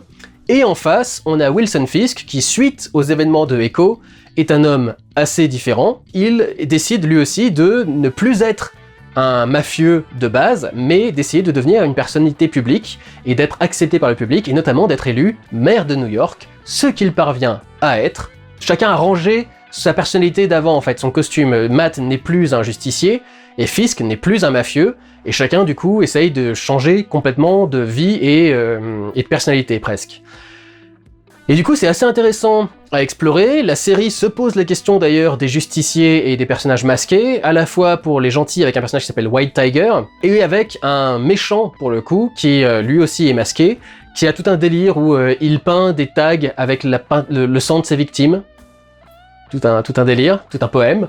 Et toutes les histoires se développent en parallèle et s'enchaînent, jusqu'à arriver donc à la conclusion de la série, qui est assez marquante. Alors, je vais mettre un petit truc de spoiler pour ceux qui voudraient pas savoir ce qui se passe, mais comme il va y avoir une nouvelle saison du coup, et pour ceux qui l'ont déjà vu, c'est intéressant du coup de finir avec cette instauration de la loi martiale sur tout New York de la part de Fisk, avec de son côté Matt qui lui réunit un groupe de justiciers entre guillemets, qui pour la plupart d'entre eux font effectivement partie de l'organe judiciaire de l'État, et qui vont donc être son petit clan opposé à Fisk, alors qu'il a voulu arrêter d'être un justicier, et au final maintenant il est non seulement redevenu justicier, mais il en réunit d'autres autour de lui. Donc en fait, c'est rigolo, chacun est revenu finalement sur son changement. Voilà, fin de spoiler, on peut revenir à l'histoire de base. Il y avait plusieurs choses effectivement intéressantes dans cette série qui étaient développées, notamment sur la notion de justice et sur beaucoup de choses. Ce qui était assez clair, c'était notamment que Fisk était clairement une métaphore de Trump. C'est un gars élu à un job politique important. C'est d'ailleurs assez hilarant de voir Fisk enchaîner les cérémonies officielles et un petit peu chiantes, les chorales d'enfants et les trucs dans ce genre-là. Vu ce qu'est le personnage, il y a un côté effectivement assez rigolo à toutes ces scènes-là. Mais donc c'est un politicien avec des méthodes de mafieux, qui a déjà été condamné par la loi, mais qui malgré tout accède à un poste donc de pouvoir, qui promet de réparer absolument tout alors qu'il est principale cause de tout ce qui ne va pas, lié à New York, puisque Trump vient de New York, et donc Fisk est élu maire de New York, qui accuse les journalistes de fake news constamment, qui monte sa propre force de police, qui ne respecte pas forcément les règles de base de la police, comme le ICE, qui n'a pas été créé par Trump, mais qu'il a un petit peu retransformé en son organe policier pour faire un petit peu ce qu'il veut avec des règles qui sont pas forcément les règles habituelles que respectait ICE jusque-là. Et malgré tout, il est divertissant à regarder, donc il attire la sympathie du public, et il finit par obtenir un poste à responsabilité. La métaphore, pour le coup, était extrêmement bien foutue. Il y a évidemment du bon et du mauvais, il y a des trucs qui reviennent de la série originale Netflix et d'autres qui ne sont plus là. Par exemple, les scènes de cul sont désormais toutes passées sous silence, et moi je suis désolé, mais l'acteur qui joue Matt, je sais plus comment il s'appelle, mais il était pas dégueulasse à voir torse nu et à moitié à poil dans plusieurs scènes, donc moi je suis un petit peu déçu à ce niveau-là, mais c'est là que tu sens la différence par rapport à Netflix. Le cul c'est non quoi. Le gore pourtant ça passe, il y a des trucs, et notamment Fisk a toujours cette tradition de tuer des gens en écrasant leur tête entre ses mains. Cette fois-ci on le voit face caméra, donc tu dis bon, ils sont prêts à mettre du sang, mais toujours pas du cul. C'est quand même particulier, hein, le meurtre est plus respectable que le sexe quand même, selon les codes de Disney. Mais donc tu retrouves aussi par exemple le travail du plan séquence, qui a toujours fait la force et qui a été reconnu dans la série Daredevil. Donc notamment la première baston, c'est un plan séquence monstrueux qui démarre dans la rue, qui rentre à l'intérieur, qui monte 2 étages, qui finit sur un toit, qui redescend en bas, etc. Un gros travail de plan séquence, probablement artificiel, mais un gros travail de plan séquence quand même, et pour le coup très bien réalisé. Il n'y en a pas tant que ça non plus après dans la série, mais c'est quand même effectivement un beau plan et ça marche plutôt bien. Il y a un truc, c'est dommage, ils le font que 1 ou 2 fois dans la série, dans le premier épisode et dans l'avant-dernier épisode. Quand il se met à se concentrer sur un son, les bandes noires de la série se resserrent pour montrer qu'il se concentre sur un truc et que son attention se focalise sur quelque chose de très précis, et augmente quand il arrête de se concentrer et qu'il retourne sur un truc. C'est dommage de ne pas l'avoir fait plus souvent et dans plus d'épisodes que ça. Il y a 2 très bons épisodes de procès. Il y a un épisode 5 qui est sur une prise d'otage qui lui aussi marche plutôt bien, qui m'a fait penser à certains trucs genre Inside Man par exemple. Un petit détail dans ce truc-là, mais il y a le père de Kamala Khan qu'on retrouve dans la banque, dans laquelle Matt vient faire un prêt et qui se fait attaquer. Ça fait beaucoup de coïncidences, mais bon, quand l'univers du MCU arrive à rester connecté, c'est quand même plutôt bien. Il y a une scène qui est intéressante où la femme de Fisk doit engager quelqu'un pour une mission, et toute la scène est filmée avec un panoramique de la caméra qui passe d'un personnage à l'autre, mais à chaque fois, le personnage se retrouve du mauvais côté du cadre. C'est-à-dire que par exemple, si je dois regarder par là, normalement je dois être placé plutôt ici dans le cadre, avec mon regard dans le coin vide du cadre. Bon là le cadre est très large, hein, normalement c'est sur un plan plus serré. Et en fait eux, ils le font avec le plan où le personnage est ici, du mauvais côté du cadre, pour du coup montrer que même s'ils se regardent, il y a anguille sous roche, il y a quelque chose qui va pas, et leurs regards ne se croisent pas au final. Il y a une très belle scène aussi où plusieurs personnages jouent au chat et la souris, et montrent bien qu'ils savent des trucs, mais qu'ils pêchent aussi pour essayer d'en découvrir un petit peu plus. Il y a des trucs un peu moins bons, je me souvenais plus que le Punisher était un tel gros bœuf.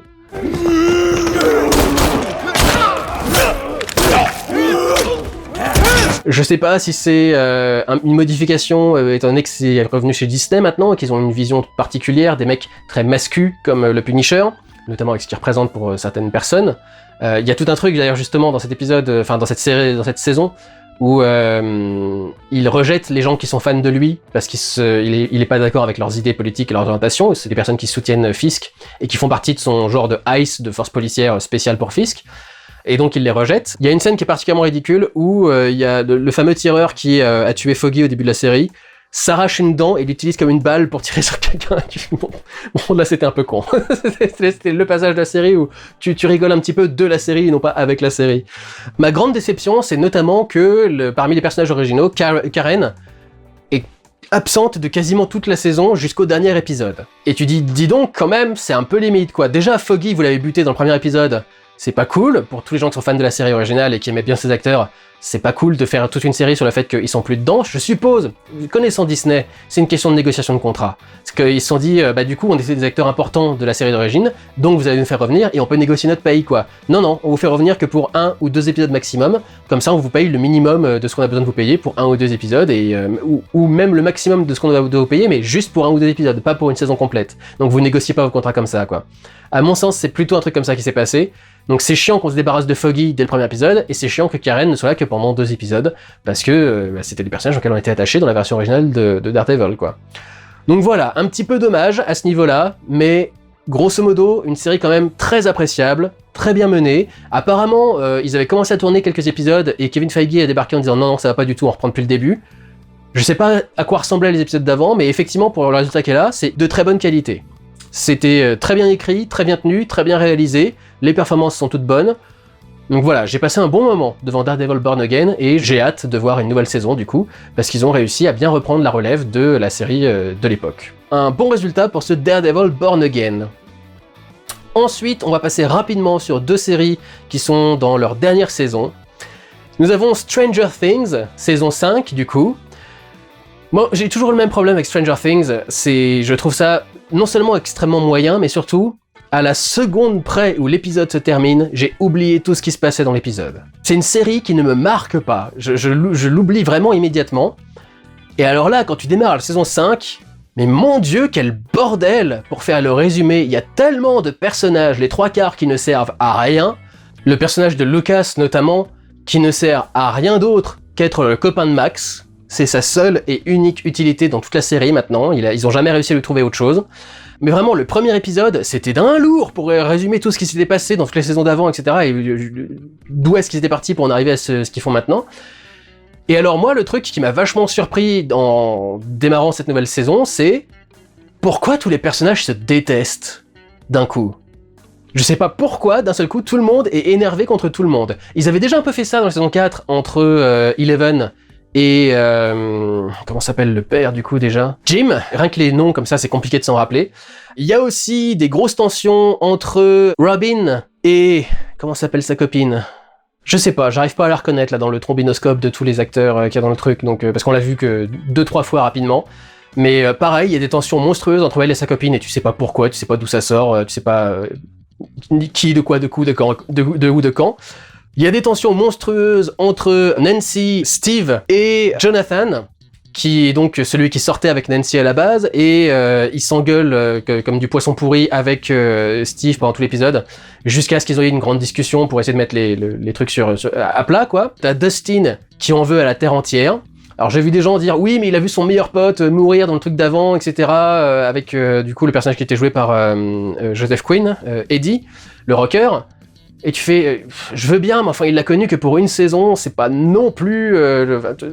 peut-être qu'il était très pote avec lui, mais enfin il a d'autres potes à côté de lui.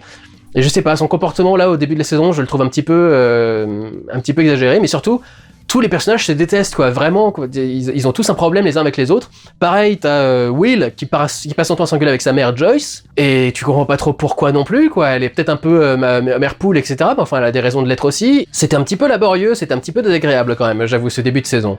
Pour ce qui se passe à l'intérieur, je vous dis, j'ai déjà oublié la moitié du truc, mais d'un seul coup, on se concentre à fond sur la petite sœur de Nancy, je crois, qui d'un seul coup est la cible de Vecna, comme d'autres enfants, et tu sais pas spécialement pourquoi, comment, etc. Ça va sans doute être expliqué dans les autres épisodes qui vont être diffusés. Alors là, donc le 26, dans 2 jours, on a 3 autres épisodes qui sortent, et le dernier épisode qui sort pour la toute fin d'année, je crois, quasi pour le 31, il me semble, ou un truc dans ce genre-là. Quoi qu'il se passe... Enfin pareil quoi, j'ai fini les 4 épisodes qui sont sortis, j'ai déjà quasiment tout oublié quoi. Pour moi c'est vraiment la série contenu par définition, je comprends pas pourquoi elle marche à ce point là, parce que vraiment dès qu'elle est finie je l'ai oublié quoi. Il s'est passé un truc cool à la fin de cette série qui tourne, enfin des épisodes que j'ai vus là, qui tourne autour de Will. Tu te dis c'est cool mais c'est peut-être un peu paradoxal par rapport à comment est-ce que Eleven a dû gérer le même genre de choses quand ça lui arrivait à elle. Elle a mis quand même un petit peu de temps avant d'arriver à faire ce genre de choses. Je sais pas où est-ce qu'ils vont aller avec ça au final. Bref, comme d'habitude, j'ai pas grand chose à dire dessus. Je regarderai jusqu'au bout, parce qu'après tout, j'ai commencé le truc maintenant, donc tant qu'on y est, on y est, quoi. Mais enfin, heureusement que ça s'arrête, parce que ça m'a toujours saoulé, moi, Stranger Things, honnêtement. Il faut dire aussi que la série commence à être pas crédible du tout, parce que les acteurs ont tellement eu le temps d'âger, de vieillir, depuis que la série a commencé, qu'ils collent plus du tout à leur rôle. Et franchement, ça devient un peu ridicule, quoi. Donc voilà, moi j'y crois plus beaucoup, mais j'y ai jamais beaucoup cru. De toute façon, à cette série, j'ai jamais été à fond dans le truc. Tout le trip nostalgie, années 80 en plus et tout, ça commence vraiment à faire dater maintenant. Ils essayent de faire des allusions par-ci par-là. Il y a un moment où ils parlent du convecteur temporel de Retour à le futur. Et tu fais... C'est du name drop, en fait. C'est du name dropping en plein milieu d'un épisode. Ça sert pas vraiment à grand-chose. Voilà, Stranger Things, vivement que ça s'arrête en ce qui me concerne, je suis pas du tout dans le truc. Et donc une autre série qui s'est enfin terminée cette année, c'est The Handmaid's Tale, donc la servante écarlate. Nous avons enfin eu la dernière saison des aventures de June avec Gilead, la fameuse organisation, le cauchemar féministe absolu qui a transformé toutes les femmes en ventre sur pattes. Et les a réduites en esclavage, etc., etc. Donc évidemment, elle va continuer à lutter contre, elle va se mettre dans certaines situations parfois un peu difficiles, toute une scène dans un train notamment, où elle doit essayer de protéger Serena, donc l'ancienne femme de Fred, qui était donc le couple qu'il avait récupéré en tant que servante dans le premier truc.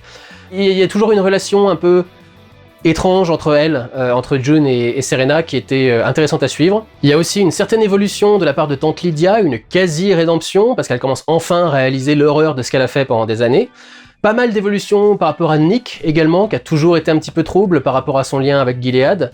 Il y a quelques scènes assez marquantes, notamment toute la scène du mariage, et la scène d'exécution également, qui elle aussi est plutôt forte et plutôt bien réussie. Il y a aussi des développements intéressants par rapport à sa meilleure amie et par rapport à son mec, avec des remarques qui sont parfois un peu bancales. Il s'énerve avec le fait qu'elle est toujours en train de les couver et de les protéger et de les empêcher de faire des trucs. Mais en même temps, effectivement, à chaque fois qu'ils vont faire un truc, ils se retrouvent dans la merde tous les deux. Donc tu fais, bon, elle a quand même un petit peu raison quelque part. Mais grosso modo, voilà, l'histoire est intéressante à suivre. On arrive enfin à la conclusion de ce truc. Mon gros reproche par rapport à cette fin de saison, c'est que apparemment ils ont prévu de faire un spin-off encore. Et après 6 saisons à essayer de récupérer sa fille, celle qu'elle a eue avec son mari avant d'être récupérée par Gilead, finir la saison sans ses retrouvailles avec sa fille, alors qu'ils ont montré des tonnes de retrouvailles entre des tas de personnages depuis le début de la série, finir sans ça, c'est quand même un petit peu chier, et je pense que c'est parce que... Je sais pas de quoi va parler le spin-off, je vous avoue, je me suis pas renseigné honnêtement avant de tourner la vidéo. Il y a gros à parier que le spin-off, ça va être comment est-ce qu'elle va essayer de récupérer sa fille, quoi. Mais je pense qu'on est quand même arrivé au bout de l'histoire à raconter. Je trouve pas que la série est trop traînée non plus. Il y a toujours eu des trucs vachement intéressants à raconter dans chaque épisode, donc je trouve pas que c'est une série qui perde vraiment son temps. Peut-être qu'effectivement, on aurait pu faire avec au moins une saison de moins, et j'aurais bien voulu que quand ça se termine définitivement, quoi, qu'on laisse aucun point dans l'obscurité. Mais bon, voilà, ça s'est bien terminé, c'était encore une fois une bonne saison, encore une fois bien tournée, et une bonne performance de la part de tous les acteurs, et notamment de l'actrice qui joue June. Donc voilà, j'ai passé un bon moment devant cette dernière saison de The Handmaid's Tale, La Servante écarlate. On a fini du coup toutes les séries qui étaient au milieu. Je rappelle que j'ai aussi parlé de The Last of Us dans le rattrapage de mi-année, la saison 2, qui était à ça de se retrouver dans les flops, mais il a été déplacé par Pluribus, que j'ai beaucoup moins aimé que The Last of Us. Je sais, on va dire que c'est un scandale. Je vous emmerde, c'est mon opinion, c'est ce que j'ai ressenti devant ces séries. Et j'ai aussi parlé dans le rattrapage de mi-année de la série Suspect, The Shooting of Jean-Charles de Menezes, une série Disney+, dont l'acteur qui joue le rôle titre, Jean-Charles de Menezes, est un de mes potes, il s'appelle Edison Alcaïd, je l'ai rencontré il y a une dizaine d'années, j'ai raconté toute l'anecdote dans ma vidéo des rattrapages de mi-année, c'était très cool pour lui, j'espère que sa carrière va du coup continuer à bien avancer.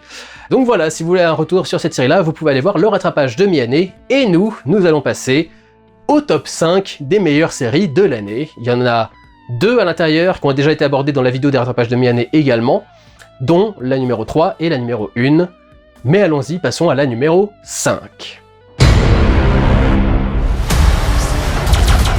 Do you think we can trust it? It seems like it's going through something. What the hell? You could have killed me! There was a chance, yes. But everything turned out fine. Murderbot. Je me débat toujours intérieurement pour savoir si je devrais pas mettre Daredevil à cette position-là ou pas. Le truc qui m'a fait mettre Murderbot, c'est que pour le coup, j'ai quasiment pas de reproches à faire à Murderbot. C'est une série de science-fiction qui a au moins cet avantage par rapport à tout un tas de séries que j'ai moins bien notées cette année, d'aller vite, de ne pas perdre 3 heures dans des conneries, c'est des épisodes de 25 minutes, et quand ils se terminent, t'as envie de voir l'épisode d'après, parce que du coup, l'histoire, t'es frustré qu'elle ait pas plus avancé que ça, ou elle s'arrête à un climax, ou à une révélation, un twist important, et du coup, t'as envie de voir la suite, et comme t'en as vu que 25 minutes, et bah tu peux enchaîner facilement, il y a que 10 épisodes 9 ou 10 10 épisodes de 20 minutes, c'est quand même plutôt cool, quoi, ça fait un tout petit peu plus de 2 heures, c'est un peu comme un film, un long film, et ça passe mieux que 9 épisodes de 50 minutes qui n'ont rien à te raconter, n'est-ce pas, Pluribus ? Ça parle d'un androïde qui est joué par Alex Skarsgård, qui arrive à se libérer de son module de contrôle, en grosso modo se libérer des lois d'Asimov, qui sont les lois de la robotique, qui sont reprises dans tout un tas de trucs de science-fiction, et qui font qu'il n'a pas le droit de s'opposer aux humains, de les tuer, ou par inadvertance de les laisser se faire tuer. Une bonne partie de la colonie sur laquelle il habitait s'est fait massacrer, peut-être par lui, on ne sait pas, c'est un mystère qui va être traité dans la série. Et il se refait affecter à une bande de colons qui vont sur une planète extraterrestre qu'ils sont en train de découvrir et d'étudier, qui sont assez drôles parce qu'ils sont un peu une parodie de hippies.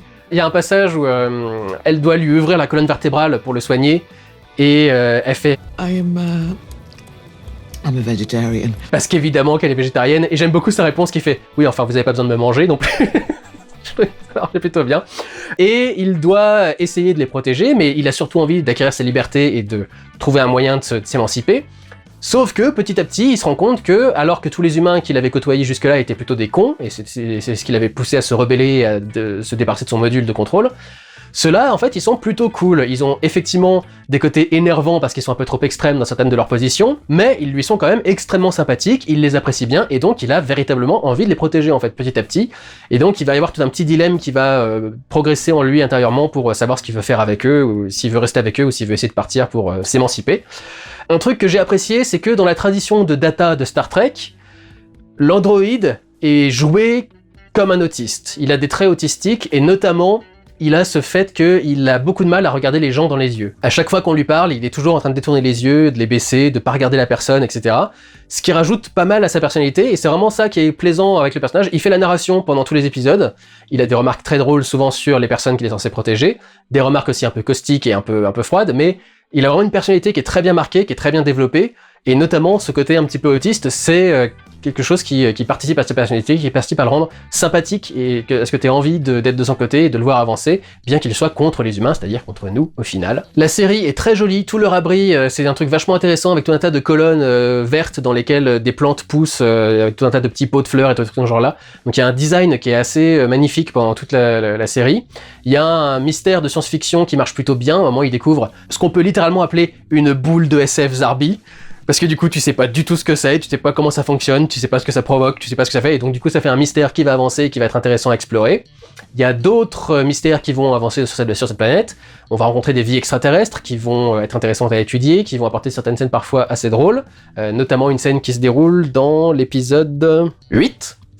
J'avoue qu'il y a certains épisodes où j'ai pas pris de notes du tout, parce que c'est plus l'histoire qui avance, c'est pas tant un truc à noter dans mes notes. Ma note pour les épisodes 9 et 10, c'est littéralement rien de spécial, mais ça veut pas dire qu'il se passe rien dans ces 2 derniers épisodes. Il se passe au contraire des trucs très importants, notamment pour ce fameux robot qui s'est lui-même renommé Murderbot d'ailleurs, dans un geste révolutionnaire. Et j'ai assez envie de voir la 2e saison, parce que j'ai envie de voir où va aller ce personnage à partir de maintenant. Donc voilà, j'ai plutôt bien apprécié le temps passé devant Murderbot, et je vous la conseillerais si vous êtes fan de science-fiction. Voilà donc pour cette série, et nous allons passer maintenant à une série qui est encore en cours, mais je ne pense pas que le dernier épisode gâchera quoi que ce soit. Numéro 4.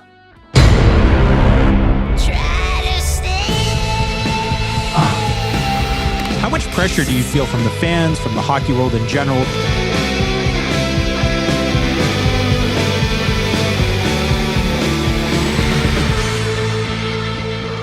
Heated Rivalry. C'est une série qui rencontre un succès assez dingue d'un seul coup, apparemment tout le monde se met à en parler. Je sais pas si c'est plus aux États-Unis ou en France. Je vous avoue d'ailleurs c'est un peu pareil par rapport à ça, Bienvenue à Derry. Je sais qu'aux États-Unis ils en ont beaucoup parlé, mais en France je suis pas sûr. Heated Rivalry c'est pareil, je sais pas si ça marche vraiment, si c'est vraiment un tel phénomène que ça, mais en tout cas sur les réseaux sociaux beaucoup de gens en parlent. C'est une série canadienne qui suit 2 joueurs de hockey professionnels qui sont présentés comme étant les rivaux absolus, ils démarrent leur carrière quasiment en même temps. Sauf que, derrière toutes les caméras, en vérité, ils ont une relation, ils sont amoureux. Et donc ça aborde la question de l'homosexualité dans un milieu fondamentalement réputé pour ne pas être très ouvert à l'homosexualité, qui est le sport professionnel. Il y a extrêmement peu d'athlètes, notamment dans les sports d'équipe comme le foot, le rugby, le hockey par exemple, le baseball, etc., qui ont fait leur coming out et qui sont ouvertement homosexuels. Et donc évidemment c'est intéressant de suivre leurs relations au fur et à mesure de ces différents épisodes. J'ai rarement vu des relations homosexuelles dépeintes avec autant d'honnêteté. Ça ressemble véritablement au dialogue et aux relations sexuelles qu'il peut y avoir entre 2 mecs. Et c'est vraiment le truc le plus proche que j'ai jamais vu, quoi. Avec notamment cette facilité à aller vers le langage cru. Parfois des répliques genre de pur film porno, quoi, genre mets-toi à genoux et suce ma bite ou un truc dans ce genre-là. C'est effectivement des trucs qu'on peut sortir assez facilement. C'est quelque chose qu'on a d'assez différent avec les relations hommes-femmes. Dans les relations hommes-femmes, quand tu sors certaines répliques, forcément il y a une notion de respect qui rentre en jeu, où les femmes en particulier peuvent ne pas apprécier un certain niveau de langage, certaines remarques qu'on pourrait faire. Et c'est vrai qu'on a beaucoup moins ce problème-là dans les relations homosexuelles, et donc voilà, il y a cette franchise, ce côté direct dans les dialogues qui est très bien retranscrit du coup dans cette série-là. Months, yes, I know. So can we fuck now, please? Les personnages sont aussi très attachants, ils ont plein de petites remarques, plein de petites piques, plein de petits trucs qui sortent qui sont intéressants. You're an awesome player to watch. Yes. On s'attache aussi beaucoup à eux parce que on voit passer le temps, contrairement à Pluribus où le compteur n'a absolument aucun intérêt dans l'impact émotionnel ou dans l'impact des enjeux de la série ou dans quoi que ce soit.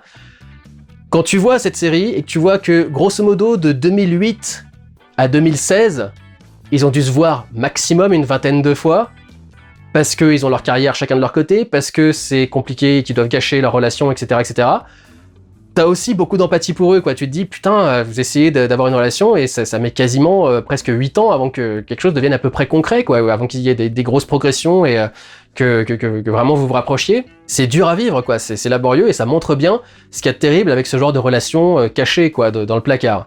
Je dirais peut-être un petit bémol, c'est que, à cause de ça, je trouve que leur relation, jusqu'à grosso modo l'épisode 4 ou 5, semble plus être un plan cul qu'une relation véritablement amoureuse. C'est pas pour rien que les discussions intimes commencent à arriver beaucoup plus tard dans leur relation, c'est que pendant très longtemps, ils couchent plus ensemble, qu'ils ne discutent ensemble et qu'ils ne créent une relation ensemble. Tu sens qu'ils sont très attirés l'un par l'autre, tu sens qu'ils s'apprécient beaucoup, mais c'est vrai que ça a plus l'air d'un plan cul pendant très longtemps, par rapport à une autre relation qui va être abordée dans un autre épisode, et qui, elle, semble beaucoup plus romantique et sentimentale, et qui est très mignonne également, mais qui, effectivement, est la seule, pendant très longtemps, qui a l'air d'être une vraie relation romantique. Je pense que une grosse partie du succès de cette série vient du public féminin. C'est de notoriété publique que les plus grandes consommatrices et productrices de yaoi sont les femmes. Je pense que c'est pour plusieurs raisons, notamment dans une série, on sexualise beaucoup plus le corps masculin et il n'y a pas de femmes sexualisées par exemple, mais donc elles peuvent se rincer l'œil tranquillement, un peu comme quand on voit un Thor à poil dans un MCU par exemple, surtout qu'ils sont pas trop dégueulasses. J'avoue, c'est pas les mecs les plus mignons qu'ils auraient pu trouver. Peut-être que c'était voulu, pas vouloir aller non plus dans le mannequin absolu et l'acteur trop américain par exemple, et de leur trouver un physique plus lambda et commun. Ils sont pas dégueux du tout. C'est vrai qu'on aurait pu trouver un tout petit peu plus mignon, mais niveau corps, pour le coup, absolument rien à redire. Beau petit cul, très mignon. Mais donc je pense qu'il y a ça, je pense qu'il y a aussi ce côté où il n'y a pas de question de rapport de domination-soumission à prendre en compte par rapport au genre des deux personnes qui sont en couple. C'est une romance qui est vraiment purement basée sur leurs émotions, sur leur rapport l'un à l'autre, sur leurs discussions, sur leurs atomes crochus, et c'est ce qui fait qu'ils arrivent à matcher ensemble. Et du coup, ça leur permet de vivre une romance différemment de n'importe quelle petite romance lambda qu'on voit dans les comédies romantiques, dans les films de Noël à la con, les trucs dans ce genre-là, par exemple. C'est la période en ce moment, donc c'est pour ça que je dis ça.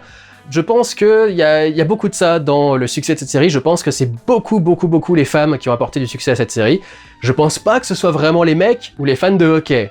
Parce que je suis pas sûr qu'ils aient vraiment envie de voir une romance homosexuelle dans leur sport de prédilection et tout dans ce genre-là. Comme je dis, le sport, c'est un milieu qui est plutôt machiste, mascu, et qui est pas vraiment dans l'acceptation et la tolérance de l'homosexualité, parce que, encore une fois, il y a très peu d'athlètes qui sont au grand jour homosexuels.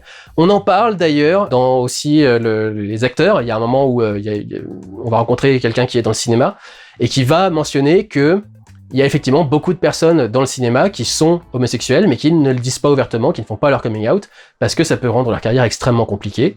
Et on va voir à certains moments de la série à quel point une personne célèbre, connue, qui fait son coming out, peut être un élément déclencheur et d'acceptation pour les personnes qui sont dans le placard. Donc voilà, c'est vrai que la série est très cool, très bien filmée, très bien foutue, très bien montée également, sans mauvais jeu de mots.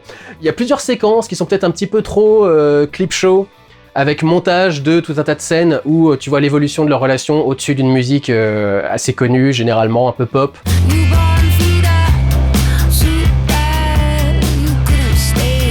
Il y a des choix musicaux qui sont assez dingues parce que la série est donc canadienne.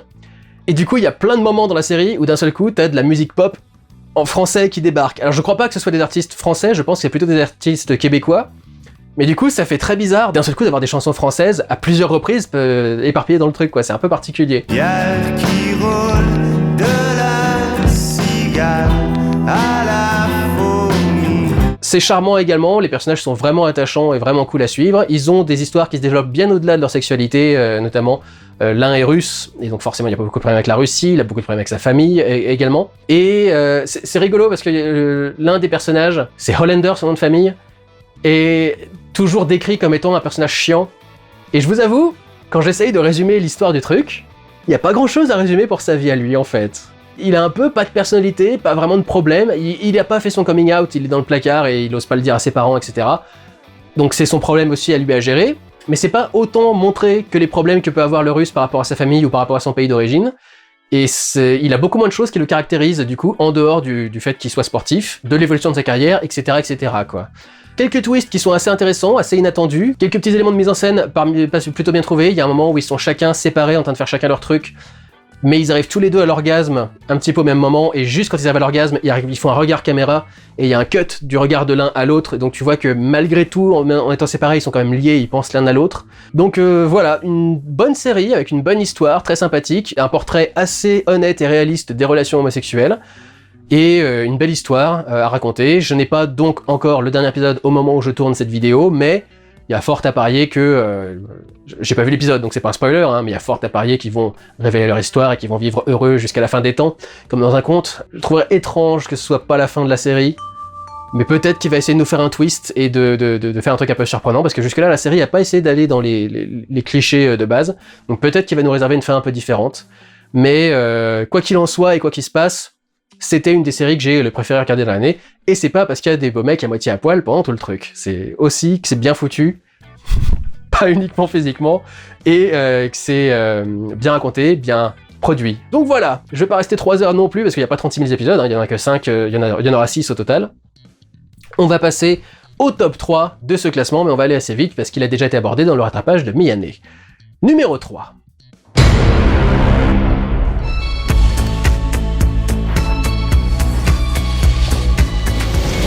Bref, saison 2. Je vous invite à aller voir les rattrapages de mi-année pour en savoir plus sur la série, mais la transition du format extrêmement court, 1 minute, à un format fiction 45 minutes a ultra bien été géré par Kian et Navo. Ils ont réutilisé du coup le gimmick de Bref pour raconter certains points précis, et pour le reste ils ont intégré une histoire. Il y a de l'audace, beaucoup d'inventivité dans la mise en scène, on voit qu'ils ont mis le budget. Quelques petites redites par rapport aux saisons d'avant, mais c'est pas non plus un truc qui gâche la série. C'est quand même absolument dingue que ce soit pas produit par Canal+, et qu'ils aient dû partir chez Disney pour faire ça. D'un côté, chapeau pour avoir assez bien géré ton contrat au début avec Canal+, pour pas qu'il soit propriétaire de la série et que tu puisses l'emmener ailleurs pour faire autre chose. Pendant des années, il avait parlé de faire un film, et je suppose que ça s'est pas fait aussi, probablement pour le même genre de raison. Mais putain, quand même, la chute de Canal+, pour que ce soit pas eux qui produisent la saison 2 de Bref, mais Disney+, quoi. C'est quand même assez catastrophique, mais ça montre aussi, quelque part, l'intérêt de ces services de VOD, et notamment d'à quel point le CNC a négocié avec eux. Je trouve toujours qu'ils sont chiants, le CNC, au niveau de la chronologie des médias. Je trouve que les durées de la chronologie des médias sont beaucoup trop exagérées pour le monde dans lequel on vit, le monde numérique, le monde du piratage, le monde de tout le reste.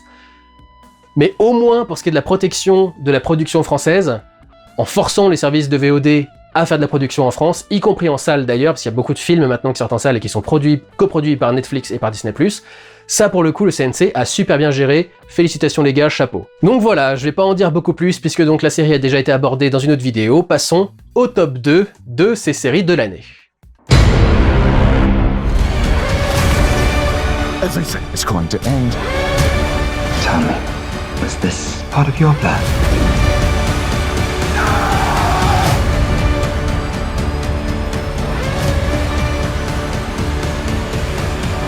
Fondation, saison 3.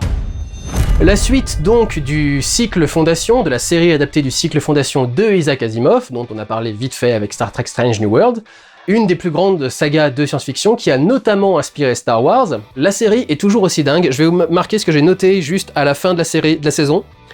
Waouh, ça a tenu en haleine 10 épisodes, pas de gras, des retournements de fou, un univers visuellement cool et assez neuf, c'était vraiment bon.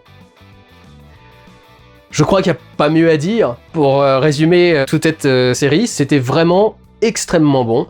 Tous les personnages étaient fascinants, pour le coup c'était pas juste l'Empire, avec les 3 clones du coup qui partagent le pouvoir à différents âges, qui étaient intéressants, ils ont toujours été l'élément le plus intéressant de la série, mais là vraiment tout le reste était extrêmement intéressant et tous les personnages étaient cool à suivre. Notamment, alors il y a un petit couple, qui est le couple Marlowe, avec une jeune femme qui va être assez importante dans le reste de la série, mais surtout le Toran Marlowe. Il est joué par un mec qui jouait dans House of Cards, je crois, et je me souviens d'avoir vu jouer un personnage dans House of Cards. Quand il a débarqué au début de la saison, j'étais... Ça va être très agréable à suivre cette saison. Le mec est quasiment au torse-poil pendant tout le truc, ou au moins avec le torse ouvert. C'est marrant, ça c'est clairement une adaptation du coup qui a été faite dans cette adaptation du roman, mais ce sont des influenceurs. Je sais pas quel était leur rôle dans les romans d'origine, mais en faire des influenceurs, c'est quelque chose d'assez sympathique, et j'aime bien comment est-ce qu'ils font évoluer le truc. En gros, ils sont, en tout cas au début, ils sont constamment suivis par des caméras. Après, c'est plus compliqué parce qu'ils sont poursuivis par tout le monde, donc évidemment, ils vont pas se filmer, mais au début, ils sont constamment suivis par des caméras qui les suivent et qui filment leur vie à 24 heures sur 24, et évidemment, ils font étalage de leur belle vie, de leur richesse et de leur truc dans ce genre-là. C'est un couple assez aisé, qui va se retrouver mêlé à toute l'histoire du conflit entre Empire, qui est en train petit à petit de s'effondrer, Fondation, qui est en train de très mal tourner, parce qu'ils sont en train de devenir complètement fascistes, avec politique de l'enfant unique, et tout un tas d'interdictions et de trucs, etc. Clairement, ils sont en train de mal tourner, et c'est pour ça que Harry Seldon avait prévu une deuxième Fondation, parce qu'il avait prévu sans doute que Fondation allait devenir un petit peu despotique, et ces 3 entités sont mises en danger par l'arrivée de la Mule, un personnage qui fout la merde dans tous les calculs de Harry Seldon, parce que la psychohistoire ne peut prévoir que les mouvements de groupe, il ne peut pas prévoir les individus, et la Mule est un personnage tellement dangereux et avec des capacités tellement particulières que il fout la merde dans tous les calculs de Harry Seldon. Il y a évidemment le moment où il se réveille dans son coffre-fort, il explique ce qui doit se passer pour les différentes factions, et à un moment on lui dit « Et qu'est-ce qu'on fait pour la Mule ?» Et il regarde et fait « Qui ? Puisque donc toute l'histoire de cette saison, c'est qu'il y a cette fameuse mule qui est un mutant qui développe des pouvoirs télépathiques et notamment la capacité de contrôler les gens. Il peut littéralement retourner des armées et les faire s'abattre elle-même. Il peut en plus projeter ça à de très très grandes distances. Et donc c'est le danger principal et le truc principal à affronter pendant toute cette histoire. On retrouve à nouveau évidemment aussi Gal Dornick, qui est le fil rouge qui parvient à maintenir liées toutes les différentes époques à laquelle se déroule l'histoire, puisque tout le truc de Fondation, c'est qu'on fait des sauts de plusieurs siècles parfois.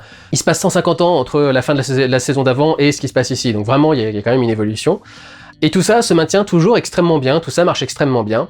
Il y a donc clairement des modifications, il y a notamment un changement monstrueux autour du twist sur la mule, sans doute pour essayer de créer à nouveau l'effet de surprise qui est censé être provoqué dans le bouquin, mais quand même, ça a été beaucoup changé et je trouve que ça a un petit peu pas de sens. Faudrait peut-être que je revoie la saison, mais il y a des moments où je me dis, je crois pas que ce soit possible, au final, que la mule ait réussi à faire ce qui s'est passé étant donné le twist final. Mais bon, ça passe. J'avais prévu qu'il y aurait un twist autour de ce personnage-là, je savais qu'il y aurait un twist et que ce serait lié à la question de la mule, et je pensais pas que ce serait ce twist-là. Je peux pas aller trop en détail, mais je pensais pas que ce serait ça le twist. Il y a quelques trucs qui sont peut-être un petit peu exagérés. Il y a une arme ultime qui est développée dans le roman. Alors j'ai pas lu les romans après Première Fondation, j'ai pas lu les romans, donc j'ai pas lu Seconde Fondation, j'ai pas lu Fondation Foudroyée ou Fondation et Empire. Mais du coup j'ai été voir vite fait le résumé sur Wikipédia et il y a bien une arme dévastatrice créée par Empire. Mais c'est juste une question d'arme nucléaire en fait, et ça rend la surface du sol totalement invivable dans le roman. Là, en fait, ils en ont grosso modo fait l'étoile de la mort de Star Wars. Mais pour le coup, c'est bien géré. Dans les moments de grande force de cette série, les gros retournements, le moment où Empire utilise son arme, tu sens que ça va chier, quoi. Tu sens que le mec pose ses couilles sur la table, bien impactant et bien marquant. Il y a aussi des scènes qui sont très très très très fortes, notamment autour de Empire et notamment dans ce qui se passe dans les derniers épisodes. Il y a des trucs très importants qui se déroulent, que tu ne voyais pas du tout venir à la base, et qui sont vraiment des moments marquants de la série où l'histoire a été changée à jamais. Donc c'est vraiment des moments très très impactants. Et ouais, toute la série a été intéressante à suivre, et notamment parce qu'il y a beaucoup de choses très très jolies. Au début, t'as des très jolis plans sur une ville futuriste qui est intégrée aux montagnes, et la planète est très très jolie. T'as tout un plan sur New Terminus, qui est là où se monte la Fondation, où t'as tout un timelapse où tu vois le sarcophage de Harry Seldon arriver, donc c'est l'espèce de vaisseau en losange là, et tu vois tout un timelapse du développement de toute une ville autour du truc, une ville de science-fiction, et du coup c'est assez cool, tu vois véritablement que c'est un monde vivant et qui évolue constamment et qui progresse entre les différents moments de l'histoire. Il y a une scène qui est très cool avec une course-poursuite sur une planète dans l'ombre d'une lune, parce que si tu vas à la lumière du soleil est trop chaude et ça te crame immédiatement. Ça rappelle un tout petit peu les chroniques de Riddick, mais la scène est très très cool pour le coup. Il y a une très jolie scène quand tu vois Empire en train de tester son arme avec des très belles lumières où les persos sont bleus et le fond derrière eux est rouge, donc il y a un contraste magnifique au niveau des couleurs qui marche très très très bien. Il y a un très beau décor de bibliothèque avec des cubes bleus, je ne sais plus exactement à quoi ça ressemble, mais si je l'ai noté, c'est que ça doit être intéressant et je vais mettre les images. Une très belle boîte de nuit avec des néons et des hologrammes de soleil rouge pour vraiment faire le côté boîte de nuit futuriste. Il y a un design de moto très original, un design d'armure aussi très original, alors peut-être que certains vont dire ça vient de tel ou tel jeu vidéo, tel machin ou telle œuvre de fiction, mais moi pour le coup je trouvais ça plutôt neuf comme design et c'était assez intéressant. Il y a un très beau spatioport avec des murs arrondis et une baie vitrée gigantesque, magnifique, avec toute la scène qui se déroule dedans. Un très joli plan de vision, hallucination de Frère Jour, Brother Day, qui est un peu un... Il a un look un peu christique, cheveux longs, grande toge, souvent torse nu et ouvert, mais plus que Christ, il fait quasi Big Lebowski en fait dans ce truc-là, et c'est vraiment la représentation absolue du déclin de l'Empire, de Empire plutôt, qui est vraiment un vrai déchet, quoi, qui n'arrive pas à tolérer ce qu'il est, ce qu'il doit représenter, etc., etc. Et donc il a toute une scène où il prend des champignons hallucinogènes et la scène de vision est particulièrement belle et particulièrement cool. Il y a une très belle scène de procès avec tout un décor en alcôve taillé directement dans la roche, très très jolie, ça marche très bien. C'est aussi très gentil de leur part de faire une représentation visuelle, spectacle, son et lumière de l'histoire des robots. Il y a un très joli jeu de miroir quand Demerzel parle à une IA dans le fameux espèce de petit cube de la psychohistoire là, qui contient tout un tas de trucs. Très joli plan zénital sur une colonne de clones de Empire, avec en bas Brother Dawn, et il y a tout un tas de lignes qui se croisent au milieu, et donc ça fait vraiment la représentation de l'Empire avec le soleil et les rayons qui partent de partout. C'est magnifique, très bien mis en scène. Il y a également des scènes très très dures et très très fortes, et vraiment des scènes où assez amorales et où ils vont très très loin sur le côté trash. Et vraiment, c'était un plaisir cette saison. Ça a mis tous les potards au max. C'est peut-être pas ultra fidèle à ce qu'est le bouquin, encore que c'est quand même relativement fidèle quand même au truc.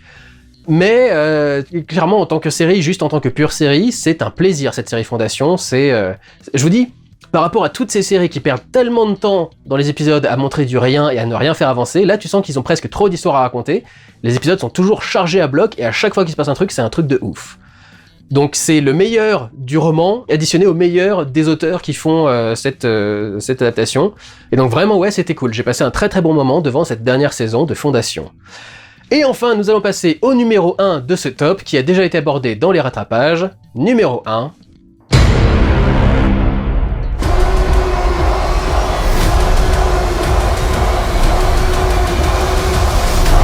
Andor, saison 2.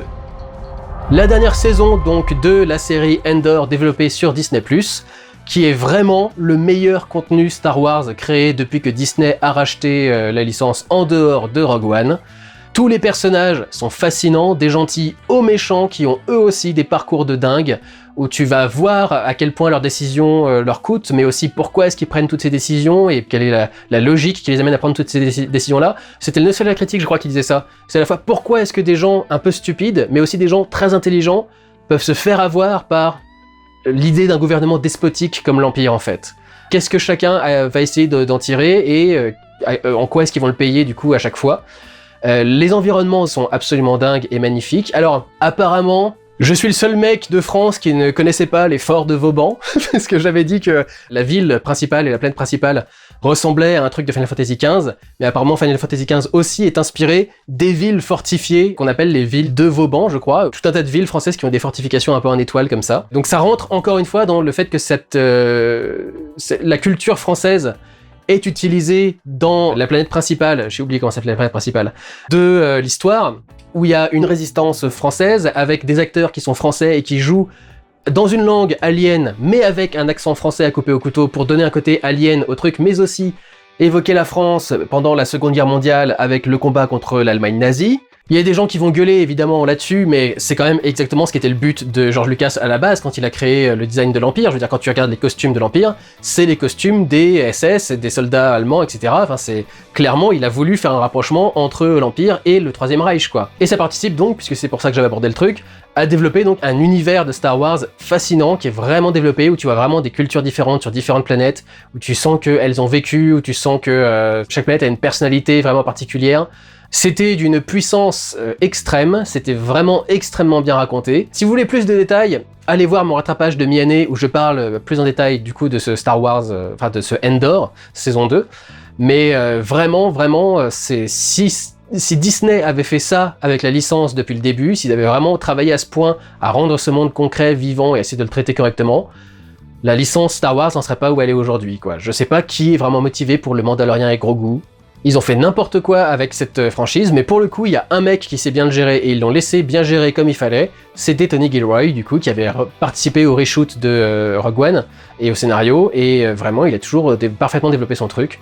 Il y a peut-être quelques petites séquences qui prennent un peu trop leur temps, notamment, je déteste tout l'arc dans les 3 premiers épisodes, où Andor est bloqué sur la planète avec ses rebelles complètement cons, qui jouent vraiment littéralement la direction du clan au pierre-feuille-ciseaux, et ils sont cons à ce point-là, quoi.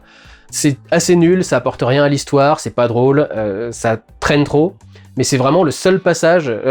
Peut-être j'ai du mal aussi avec tout le passage avec la copine de Andor sur la planète de récolte, là, de ferme. C'était pas forcément le truc le plus fascinant du truc, mais après ces 2-3 premiers épisodes un petit peu laborieux, franchement tout est génial, et même dans ces 2-3 épisodes, il y a tout le passage avec Mon Mothma notamment, où on va suivre tout son rapport avec sa famille, avec le mariage de sa fille, etc. Et le poids des traditions, et comment est-ce que ces traditions créer un peuple qui du coup peut être happé par l'Empire et tout dans ce genre-là. Enfin voilà, c'était tellement bien pensé, tellement bien écrit, tellement bien réalisé, tellement bien mis en image, tellement bien concrétisé. C'est vraiment l'une des meilleures séries que j'aurais vues dans cette année, et une des meilleures séries Star Wars qui ait jamais été faite. Et c'est donc le top 1 de mes séries de l'année. Voilà, c'en est fini de ces vidéos sur les rattrapages de séries. J'ai tourné à peu près 3 heures ou 2h49, un truc dans ce genre-là. Ça va être assez long et laborieux à monter, mais bon, tant pis.